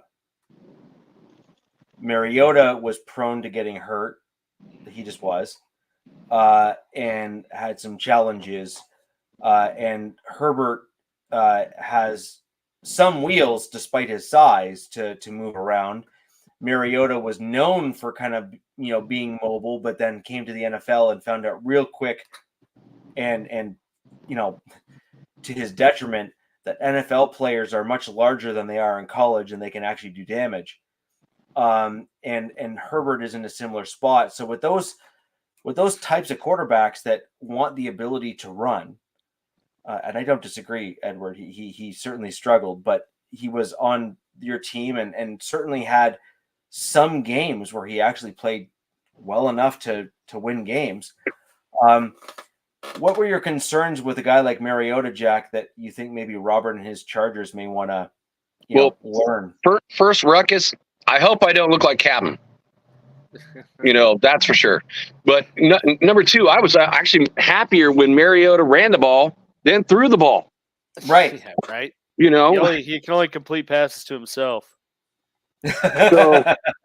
So it's like when he would throw, it's like it's like you start cringing all the time. So when he'd run, at least you feel like he can at least get away from some guys and gain some yards. So yeah, goodbye, Mariota. Salute. Don't let the door hit you on the way out. But in the way of concerns about getting injured, I mean, that's for any of these quarterbacks in reality. All it takes is one play. We talk about it all the time, guys. These guys are huge and they're fast and they are just beefly strong. So I can't compare the two. Herbert's 10 million times the player than Mariota, but I didn't like Mariota throwing the ball because he wasn't very accurate. There'd be a lot of picks. So I liked it when he used his legs because at least I feel like, he can slide, get out of bounds, and he's more than likely not going to turn it over. But throwing the ball, yeah, that was a whole different ball of wax. Yeah. A little different situation, too, because Mariota was there with Carr, so it wasn't like he was in to be, quote unquote, the guy with concerns of like, if he goes down, we're screwed. It was more of like, let's sprinkle him into the game because he's an athletic freak. And, if Carr goes down, let's hope that he can keep us at the status quo. And they would bring him in, just to do like the run option. That's really Yeah, that's all they really did with him. Yeah, isn't he with Philly now? I think. I don't know. Is he still in the Mariota? league? Yeah, I think he's with Philly. I know he left Atlanta whenever they benched him. He just didn't go back. I think Pickett's in Philly, so I don't think I think unless they he's both are. If he's the third string, that man, that's a far fall. There you go, Robert. You can make a trade there. He's with the Commanders. The Commander. He was with the Eagles this last season, though. Okay. Yeah, there we go. Yeah. So interesting. So basically, your main concern after this preseason game is actually identical to some of your earlier shows, where you're like, okay, who's the guy behind Herbert? Because, geez, and what about some other key players that you may want to have all of our the fans here start to maybe pay attention to in terms of names? Are there any couple guys you've now seen over the last couple games that you may want to just kind of highlight? Oh, was that to me? My apologies. I thought that was to Jack. My apologies. Damn. Yeah, I mean a couple of the guys that I mentioned already. Over on defense, like Junior Colson, the rookie. I like that linebacking core in general. I feel like is going to be a very pivotal part to this defense. And then on the offensive side, I mean, it's got to be. It's kind of like a 1A, 1B in a sense. The 1A is the running backs, and the 1B is the O line. And obviously those two go hand in hand together. But I feel a little bit more confident on the O line just because that group has at least played games together and has some form of familiarity with each other. Versus the running backs, and although the running backs that we brought in both have familiarity with each other as well, and with the OC, of course, I think it's just going to be a little bit more of an adjustment for them, more so than the O-line. But yeah, I mean, if that running game is what Harbaugh wants it to be and expects it to be, then I mean, this team will perform. Yeah, I mean, this team can absolutely perform this year. Because I honestly just feel like that defense is going to take a leap, and that that side of the ball more so than I think the offense will. But it's also a case of the offense has been pretty all right through Herbert's tenure, and the defense has just been consistently awful. So I'm excited to see one full season, hopefully, of a top half at least defense in the NFL versus a bottom 5 consistently. Interesting. Alex, we're going to throw over to you and your Chiefs to get some Chiefs deets. Yeah. Where are you guys at in the preseason? What were your thoughts on what you saw from last week? Highlights, lowlights, etc. Yeah, so me and Robert were talking before the show. It's kind of ironic, 2 ways. Well, 3, I guess, overarching way. They played the Lions this last week. They lost to them 24-23. It's ironic because they lost to the Lions week 1 of the regular season, 21-20. The other ironic part is Kadarius Toney played a pivotal part in both of those. A little more in the regular season by not catching a ball that ended up being a pick 6. But in my opinion, I'll just start with get the negative out first before I talk about the positive. But in my opinion, what we saw from Toney, this last game, he pretty much has played himself off of the roster. I would be surprised if he's on the 53 at this point. So he didn't get snaps till tail end of the, I think actually the third quarter. And his very first play of the game, he got 2 penalties. And then dropped, 2 covered a player, and then I can't remember what else he did. Something was holding or illegal contact or something. And then so he's found new ways to somehow make himself known in the worst way in the game. And I think had 1 catch for on a screen that he got just instantly blown up. So. With what we've seen from some other players as well as, Xavier Worthy kind of coming on. I think it'd be a big surprise if Toney's still on this 53 because he's really, he's not bringing anything to contribute to the team that they don't already get out of a couple other players. So, that's one negative / ironic aspect of the game. I think that affects the Rashee Rice situation. Sorry, really quick. I think that Rashee Rice situation was kind of like the only thing that was keeping Tony on the roster, and then once that is good. Yeah, and we've seen. Preseason's always the Justin Ross hype train. Everyone thinks he's about to become like the next Megatron for some reason, but he does play well in the preseason and was on the 53 last year, and I think you've seen enough progression from last preseason to this one, to think that he's going to make the 53 in more of a contributing role than to just be added depth.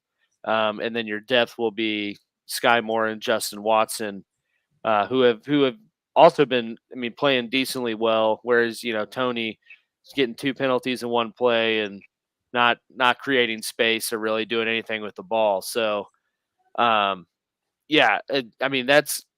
I think the one huge negative of the game, and just the guy that was a first round pick, someone they traded some draft capital to, Hardman, and that it'd be Hardman and Sky Moore, and that's it. And Ross. And Justin Ross, yeah. I heard you guys are going to do cornerback 2 by committee this year. Yeah, it's looking like that. There seems to be a good amount of depth, though. And I think to piggyback off what I was saying last week, is a little similar. We didn't really see anyone outside of Trent McDuffie take a trivial step up to kind of supplant that they're going to be the number 2 guy, but you've seen enough sprinklings from 3 to 4 that were either, pretty high picks or have had some starting playing time, that I think, you're going to see kind of a rotational, situational type approach from Spags more than like, okay, Snead's on the outside with the 1. That's going to be McDuffie, and we'll figure out how to fill McDuffie's shoes. But yeah, I still think that's one downfall from what we've seen in the preseason, though, and just that there doesn't seem to be a clear response to losing Snead, or if it is clear, it's not clear to me as a fan watching that it's any one person. And then, offensively, at least with the ones, they've only played 3 series, but and we've seen some flashes of explosiveness, but they haven't scored in any 3 series, which I think kind of draws back to last year at some points where they had some difficulties in the red zone or just finishing drives with touchdowns. But at the end of the day, they won the Super Bowl, so what do I know if that really matters or not? But I think a little alarming to see kind of that continuance, at least with the ones as they've been doing preseason. But again, I think Andy Reid's really kind of dumbed down what he's going to do with some of these guys, and it's just making sure, the reps are there and they're at game speed and things like that. But yeah, for those things, there were some, positive things, and things that I think build further off of what we saw in week 1. I know I kind of prefaced earlier where we did see Mahomes do a behind the back pass. As D. Zedstead, I think he's just bored with regular football now and figuring out ways to innovate the game, I guess. I hope he never does that in a game because, all that stuff's cool until it ends up in a turnover. Tell Kelsey to run the right route. Yeah, I'm pretty convinced that was planned. I don't. You see, but then there's video of Reed's reaction, and he's like, "Did he just do that?" So I don't know if it was planned or not, but I know he does that in practice. He practices throwing the ball in unorthodox ways, and there have been moments in games where that practice or skill set has benefited him. So I guess kind of cool to see that. Also seeing Xavier Worthy continue to build and grow in the offense, and I think he's pretty much been as advertised. You can tell he's not just a speed freak, and like he is actually a pretty polished route runner and is pretty good at using his speed and his cuts and ability to plant and go to create space, when defenders are flat-footed or are just not reacting in the right way. Whereas like MVS or those other speed guys that we've brought in to be substitutes for Tyreek, we're just I can outrun you if we do this in a straight line. Don't ask me to do anything else. Right. So that's exciting. We've seen him get, plenty. He had 4 touches, across with the ones in that game. So I think that's a good positive sign to see him getting him involved early in the preseason. I think only a big indicator of how much they plan to use him as things kick off for real, especially with Marquise Brown. He caught his first touchdown. Wasn't from Mahomes, it's from Carson Wentz, but and that's kind of, you can see the athleticism and route running ability on full display with that touchdown. And he would have had another one if he could have just broken a tackle on an end around. But exciting to see Worthy kind of coming into his own. And then Carson Steele, the undrafted hybrid fullback, halfback I mentioned last week. Not quite as exciting stat-wise this game. But we saw him he carried the ball 3 times. He had 2 catches. He was the lead blocker in the I formation, and he returned a kick. So they kind of put his versatility and utility-ness, on full display.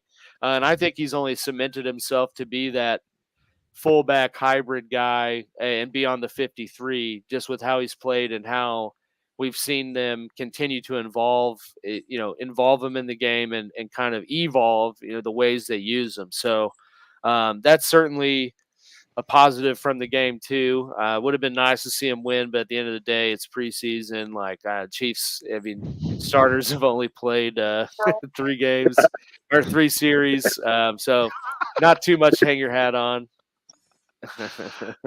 DZ, man. DZ's on one tonight. According to USA's flag football QB, though, he's better than Mahomes. So, dude, that is such a joke. I saw that quote. That is horrible. I did want to ask you though, Alex. I know you're talking about Steele and kind of this referring to the running back room as a whole. How much more do you want, or do you expect to see Reed try to run the ball with Pacheco and some of these other backs? Do you expect to see the offense take a more, not run heavy, but definitely use the run more? Or do you still think that it's going to be a lot of Mahomes throwing and the run kind of complementing that? Yeah. We've actually, I think since they've gotten Pacheco, we've seen the Chiefs and Reed make more of an emphasis to run the ball and utilize the run more.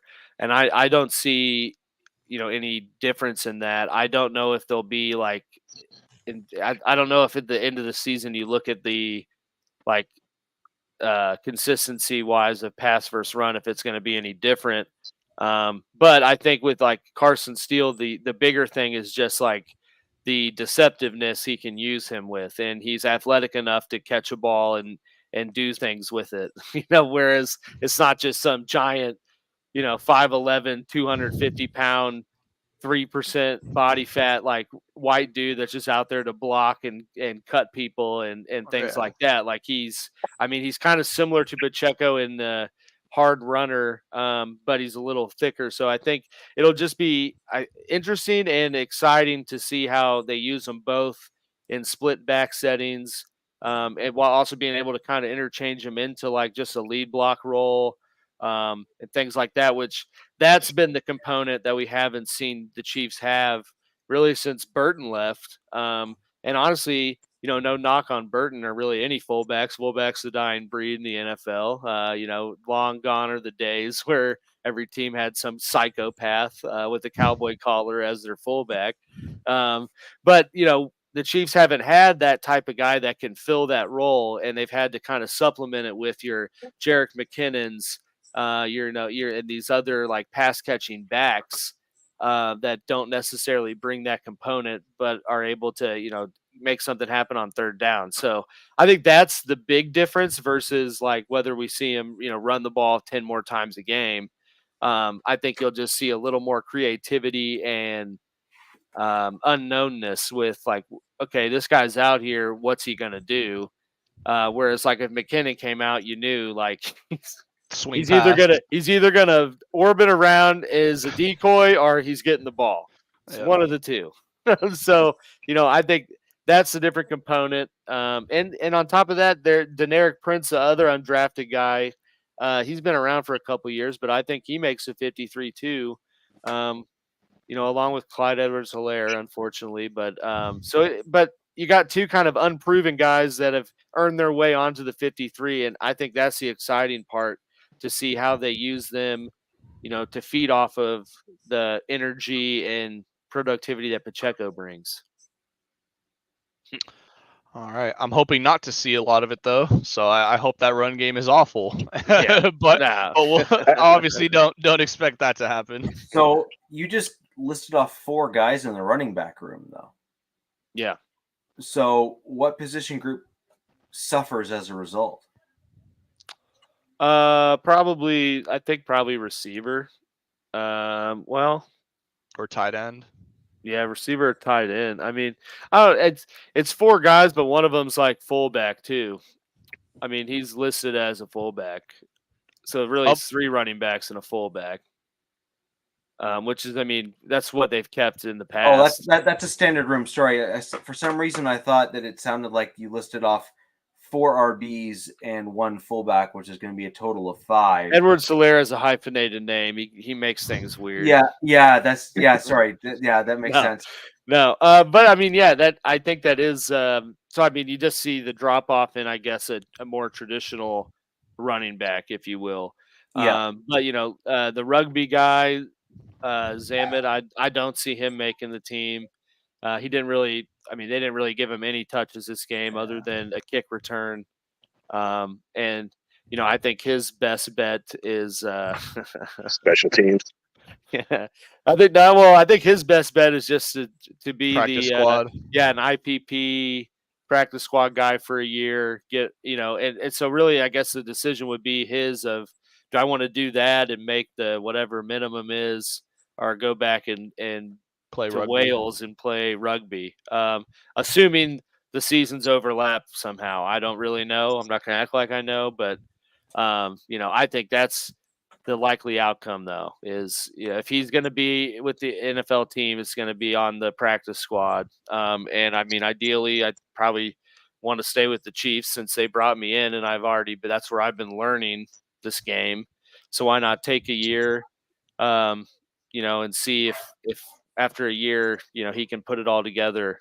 And I think really they probably signed him from the mindset of filling that type of Carson Steele role. And then, Carson Steele was available due to, not being picked. And he kind of has a slight advantage, right? Like, he played football longer. He played at UCLA. Like, he didn't come in trying to learn the game and take on this, forgotten role that Reed likes. So, unfortunate, but kind of, I think, to be expected with someone who's never played football in their life and comes in and it's cool to talk about before, games happen, that, he'll take the league by storm and everything he does in rugby will perfectly translate and you won't miss a beat. But at the end of the day, I mean, it just goes to show how incredibly hard, football is, not only just the sport in general, but at the highest level. And, how hard it is to, even if you are a freak athlete, and not enough. One of the better rugby players, that athleticism alone is not enough to get you onto a roster. So I actually think that he will not make it to your practice squad. And one of the reasons why I think that is, I believe you have a team like, I'm going to throw a couple out there. I'm going to pick the Baltimore Ravens. I'm going to pick a team like the Eagles. I'm going to pick a team, some other teams that are in kind of that similar vein. And I'm picking specific teams because I think he's going to fill a really interesting role where if you have a running quarterback, it enables and forces, especially a guy like Lamar Jackson, it forces you to play him like a running back and have some kind of a spy, because at any moment he can run. And I think when you have a guy like Zamet there, I think he puts you in a position where you're running off of a guy that you know is not going to fumble the ball because he's used to running through very tight spaces with some rather aggressive dudes trying to bat the ball from your hands.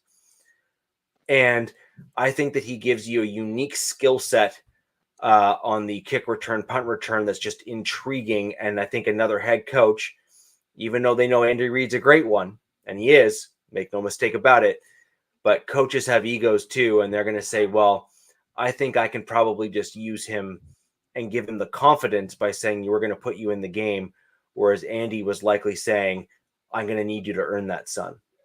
Yeah. Yeah, I mean, if another team signs him, like, that's great for him. More power to the team for doing it. I don't necessarily see that happening, just because I mean, I think it's tough to justify not wasting, but using a 53 roster spot, on someone like that when you saw what he did in game action and think I'm going to get value out of this, versus someone who's played a little bit longer. And I mean, I think for the international player thing, it's my understanding you have to be on the practice. It's like just an extra practice squad player. Like they don't count against that. So, I mean, no other team's going to be able to do that because they'd have to sign them to their actual roster. So, yeah, we'll see. No, like that's why more it was power very to him. specific. That's why I was very specific, right? Like I was looking at teams that had intentionally mobile quarterbacks where I think that a guy like that would be the Bills, he would pair as like an interesting dual threat, right? Like, you know what I mean? I just think that he would fit for those styles of teams. And there's only a handful of them. So I'm not even going out on a broader limb and saying that any team is going to sign him. I'm simply saying I think there's a mold of a team where they're going to see an elevated value from someone like him because of his rugby background. He's used to catching the ball and running with the ball, and it doesn't matter if it's in space or not. Like you're getting hit pretty quickly and pretty hard, and so he's less likely to fumble. Yeah, but how likely is he to create space and get open to throw him the ball? Not a ton, because he's still learning the game, right? Which is why I think that a team that has that dual threat is the one that's going to be the better fit for someone like him, and then that in turn will allow him to play the game, learn the game, improve, and see where his ceiling then results, because I do think he's got a high IQ. I do think he's able to process things. I do think he will eventually get there. The question is, are the Chiefs willing to give him that runway, or is another team going to say, no, I think we can do it instead? Yeah, we'll see. Yeah. The LRZ saga continues. I agree. So I'm going to quickly jump into my Denver Broncos because I'm just I think it's quickly summarizable in terms of what we saw from the game. It was a fairly lopsided game overall, although again, Green Bay did not play a good percentage or high number of their starters on either side of the ball. I think that's an important thing to note. We did see the Broncos again play a reasonable number of our starters, and I think that's in large part because our head coach wanted to see what our quarterbacks looked like, and they wanted to give them the best possible opportunity. In addition to the fact that Sean Payton is also a little bit more old school than most based on who he came up through football with, and he believes that, in order for you to succeed at the NFL level, it is better for you to be calloused than not. And so you need to have those hits and those in-game things in order to make sure that you are ready for the real deal when it comes up in very short order right now. Like we are home stretch at this point.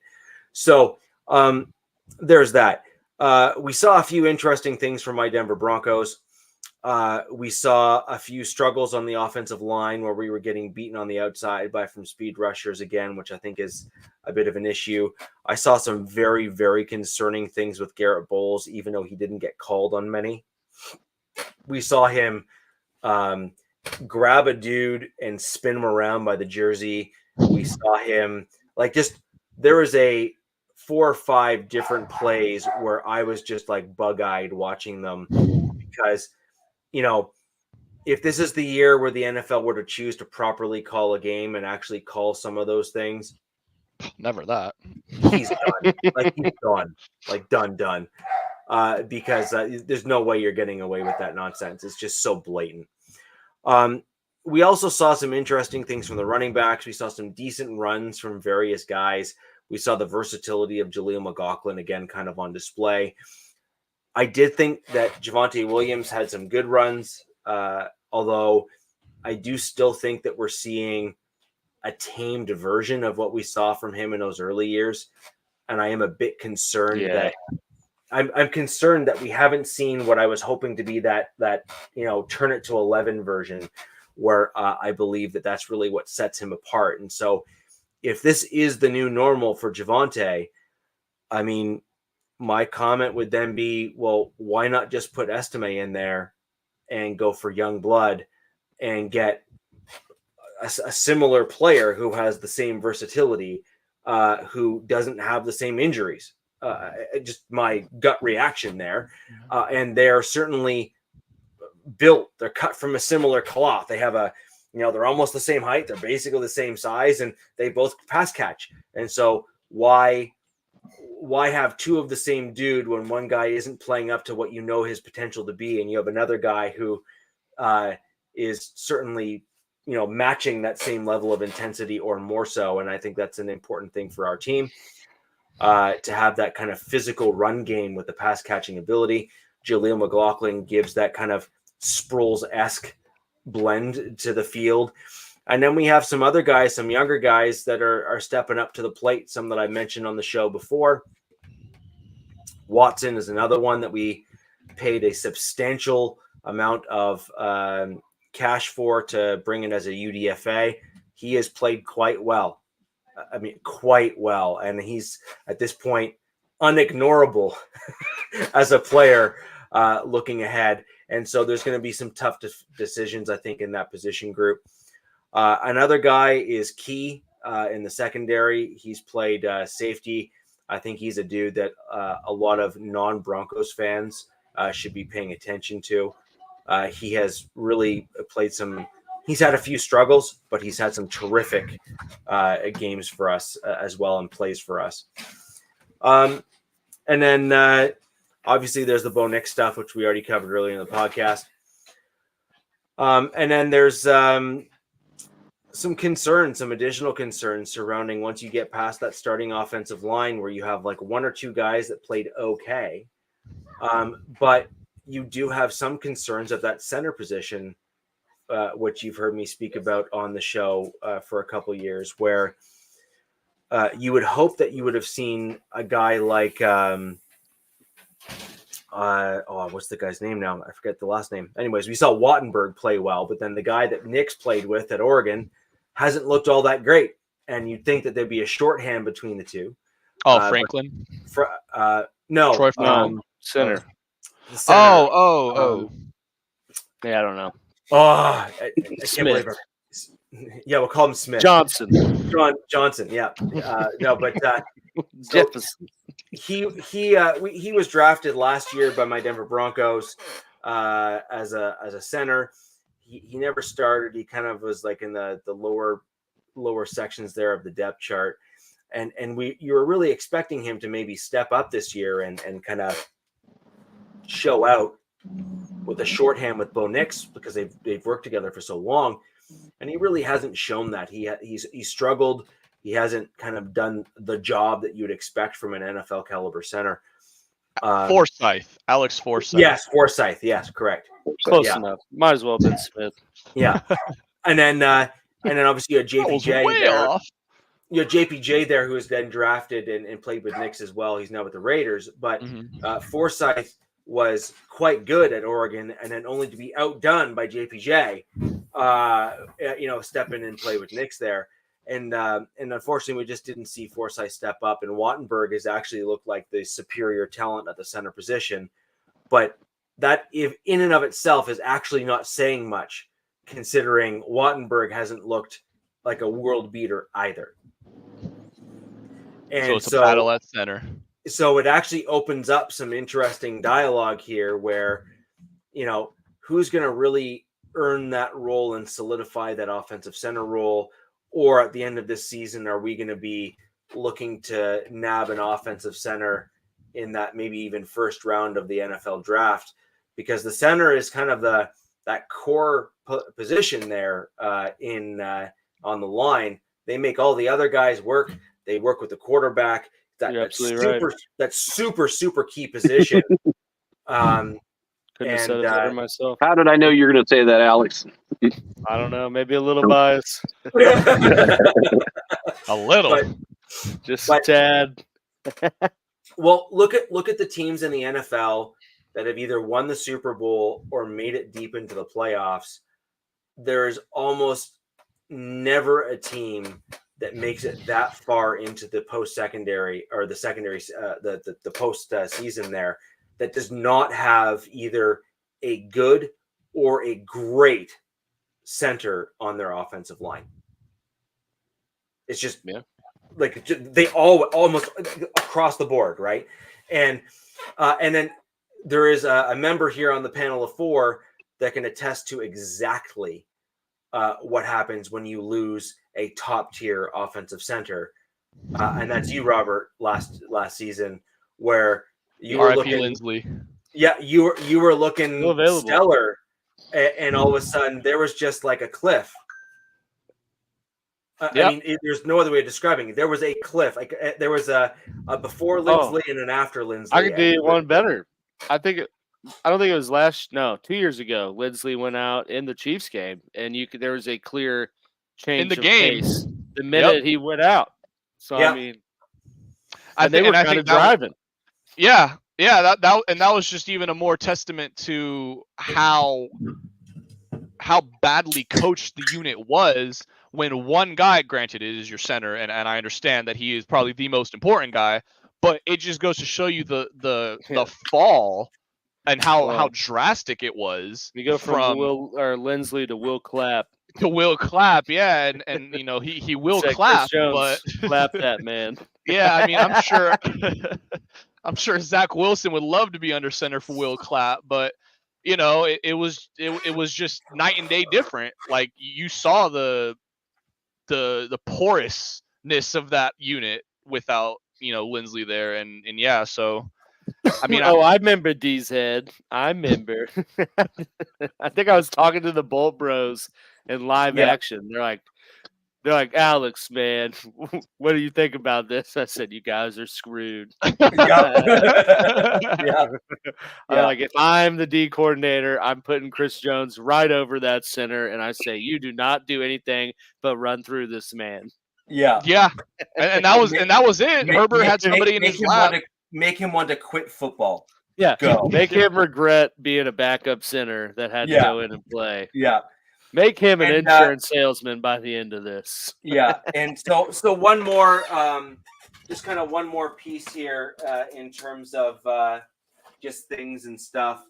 I do think that the Broncos again have a pretty solid depth throughout the wide receiver room. We have some great talent there, in my opinion. I just think when you look at the overall guys, you have Vele, who there was original talks that he was going to replace Tim Patrick, and then Tim Patrick said, "No, I'm Tim Patrick. Hold my beer." He said that's cute. Yeah, and he said that's cute. Let's see what I do. And he is like he's had a preseason. Like a solid preseason. And so it looks like I may need to actually go out and buy myself a number 12 jersey now, just because Tim Patrick is he is probably my favorite Bronco on the roster. And then you have some other lesser known guys or maybe guys that are just kind of newer to the Broncos. You obviously have Franklin. He's kind of struggled a little bit, but I think you have to keep him around because you expect him and Bo Nix to kind of gel together at some point. Yeah.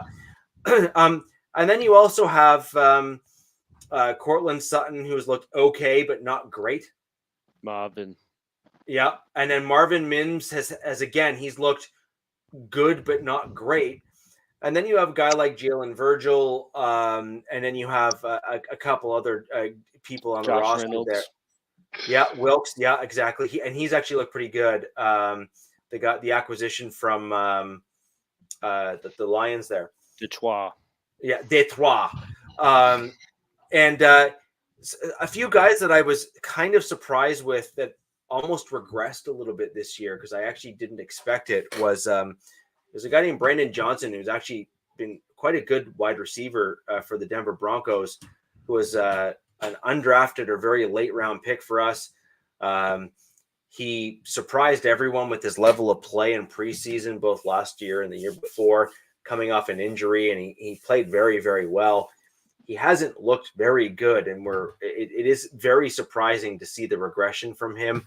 I did expect him to once again wow and surprise folks. And frankly, I actually saw Brandon Johnson as a potential trade candidate from the Denver Broncos because I kind of had expected him to be the guy that looked really good, but we just didn't have a spot for him on the team, and have a couple other guy like, wide receiver needy teams saying, please.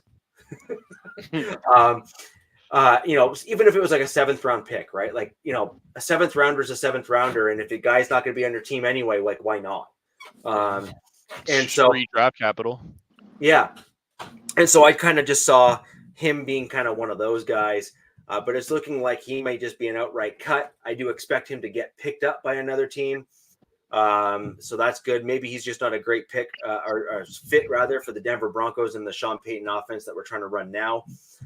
And another guy that just seems to never disappoint, but I just don't think he's never the flashiest dude, and that's the problem. And that's little Jordan Humphrey. Dang it, little Jordan. The dude just named Lil. Yeah. The dude just always looks above average, but never just jumps off the screen. He'll make an occasional highlight reel play. Like he'll make a 1 or 2 highlight reel play, like you said, Robert, for sure. But he just doesn't. He's not even little. He's 6'4". Yeah. Yeah, he's just a small guy. 4'7", 540. That's why. He does play in game quite a bit faster than that, but yeah, his straight line speed is nothing to write home about. But when you see him in game, he certainly does have the like the cone drills. I think he did a lot better on in terms of what those look like and that sort of thing. But he's a solid guy. He's a Sean Payton guy. He's a guy that reinforces that culture. Jack, over to you and your Las Vegas Raiders and your preseason game, because obviously the outcome of that made a difference. Raider Ruckus has been waiting for you to talk, Jack. Yeah. He has been very patient. Thank you, Ruckus. And it's Stu is your brother. I've been on his show a couple times too. And Stuart Swaggart is a actual Raider player. Came out of Purdue. Oh yeah, I've been on the show. Quarterback. He's been on the show. He's been on the show. Okay, I didn't know he was on your show because I must have missed that week. But I've seen most of your shows, and it was kind of cool because one of your other hosts before me, I saw him in a short video today, which was kind of cool. He's actually at the last practice. I'd rather talk about this stuff than what happened in the game. It was actually a dumpster fire. And to say who looked good, you know what?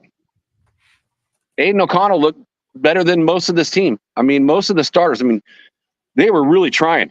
AP kept, Minshew in through the whole first quarter, first drive in the second quarter. Aiden O'Connell came in and played the first half, finished out the first half. That defense was in there. And now we're going 2 games. So it's all the hype on the defense. I'm not buying all the hype anymore after this game. Now we got two games, 0 sacks. So positive wise, the only one I can really say is positive is Trey Tucker. Every single week, it just seems like that kid just seems to step it up. I don't think anyone played really all that well. And, guys that I thought would do a lot better, Brian Young, I wonder if he's going to make the squad. They got him running with the 2s.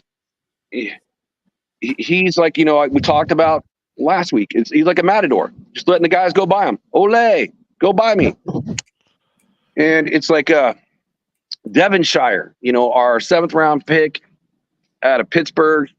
He's backing up Hobbs at our slot.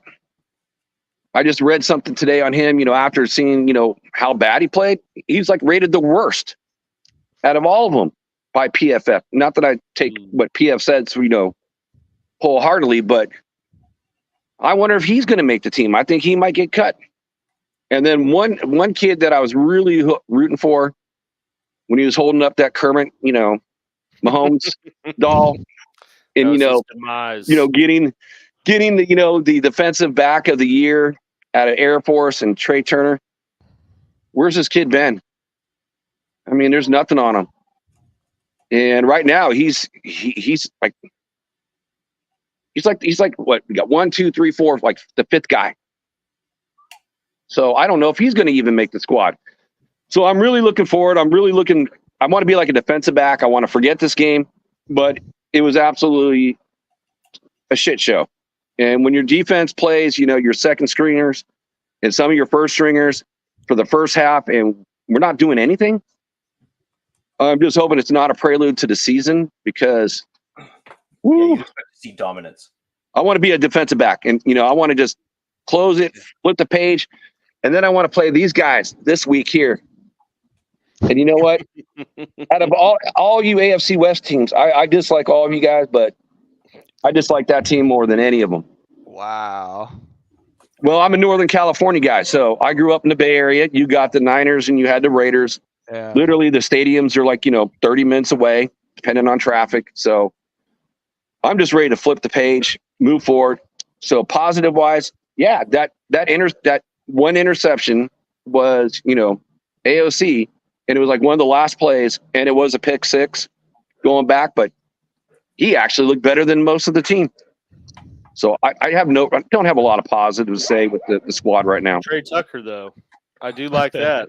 As a Trucker, owner, I've kept him honestly, I'm just watching. He's played the best out of the entire squad this offseason, all the preseason games. And then, of course, I think, Robert put the jinx, he's like getting the Herbert jinx on my guys, So foot injuries. So again, Bowers, soreness in the foot. Devontae Adams, he didn't want to play a preseason game, so he had a mysterious foot injury, which we know it's not a foot injury, but he had one too. I'm sick. It's a foot injury. I can't play today, Coach. It's soreness is what it's called. Yeah. Yeah, My he sciatica. stubbed his toe on the way out of the house that morning and couldn't play. But Jack, so you bring up an interesting point, and so my question here is,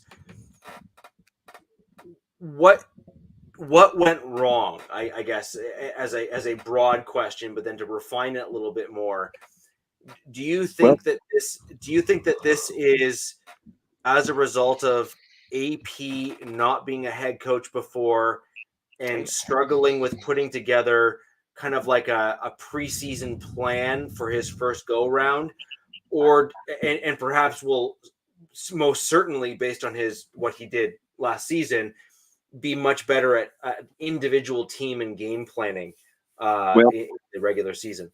So I guess my thing is, we're already kind of looking at, the Raider Nation's kind of looking at Gatsby. Like, does he really have it or not? Okay. I just read an article, like, the Bears are so happy that he's gone. And the guy they got to replace him, they see an improvement. Right. So Gatsby on the offense. But the defense, I will say this. The Raiders don't play a 4-3. They rarely play a 4-3. They're a 4-2-5 team. And they keep playing the 4-3 because they don't want to show anything. So, yes, when you're doing that extra linebacker out there versus the defensive back or a safety or a slot corner, it's going to change up your defense. So I can see that they're playing out of their scheme. Yeah. So I got to give them a little bit of that, but because they don't want to show anything, But at the same time, is that shoot you in the foot? Once Right. it comes time to show exactly. And also too, it's like you do want to play. The guys you're going to be out there and get some cohesion. If you're going to play them, you might as well. If you're going to do it, just do it. Whatever your base 4-2-5 is going to be. So it was a tough week. It really was. It's like, did Wilkins play? I'm trying to see. Yeah, but not much. I mean, neither. It's like same thing for Crosby. They let him go out there for a few, and then they'll pull him, and they'll have all the other guys in there. But there's still enough starters out there to where you kind of expect, if you're getting a lot of play from your ones and your twos for pretty much the whole half, then you should be seeing something, even though they're not playing the normal scheme that they're playing. Yeah, I think that's the tough thing with preseason is you have to. It's tough to differentiate what is, what takeaways you are, because like you're saying that they're playing poorly, but at the same time, it's not that scheme. It's not their normal scheme that they're running. So it is tough, but I definitely understand that. Seeing that frustration with that unit that you expected to be the unit for your team this year, that's definitely not something you want to see. Kind of same with my offense, really. Well, yeah, it's like what you were talking about, last week and this week. This is the way I felt it. The Minnesota game, I was like, fine, okay, we lost by 1 point. The team played pretty well. I saw what I wanted to see, out of guys, but this was like a complete step back. So I kind of expect something completely different. There was a lot of run on Minshew and O'Connell, and a lot of pass attempts, not a lot of rushing attempts. I expect it to be completely different when we play the Niners. It's going to be a lot of running and a whole little of passing. Time for the lube. Yeah. Yeah. Well, I think that makes sense, though, because what you're now trying to look at is you're trying to assess the kind of the lower end of your roster. You basically know who your starters are going to be at this point.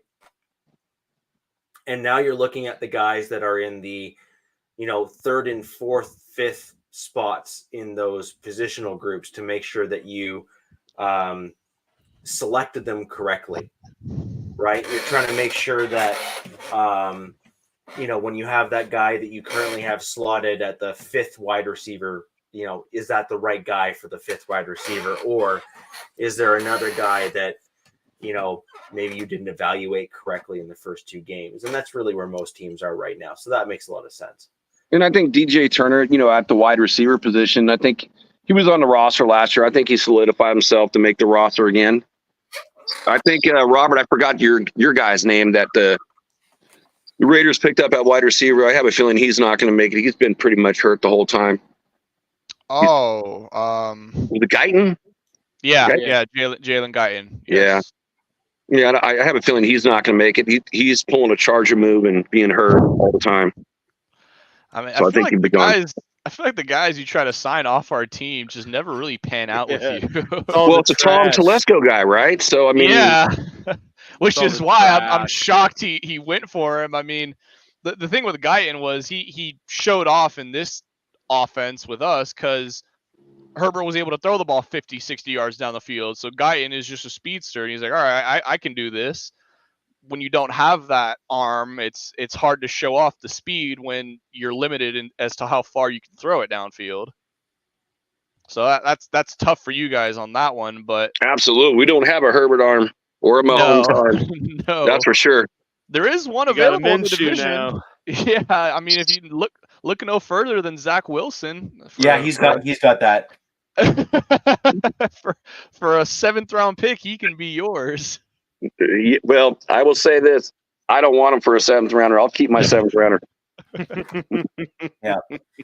So, is there anything else in that game that you wanted to highlight for everyone joining us today? Or are you kind of more just like, I'd rather set it and forget it and see and hope for better outcome? Like I said, I'm like a DB. Got to move on to the next play. Yeah. Said it all.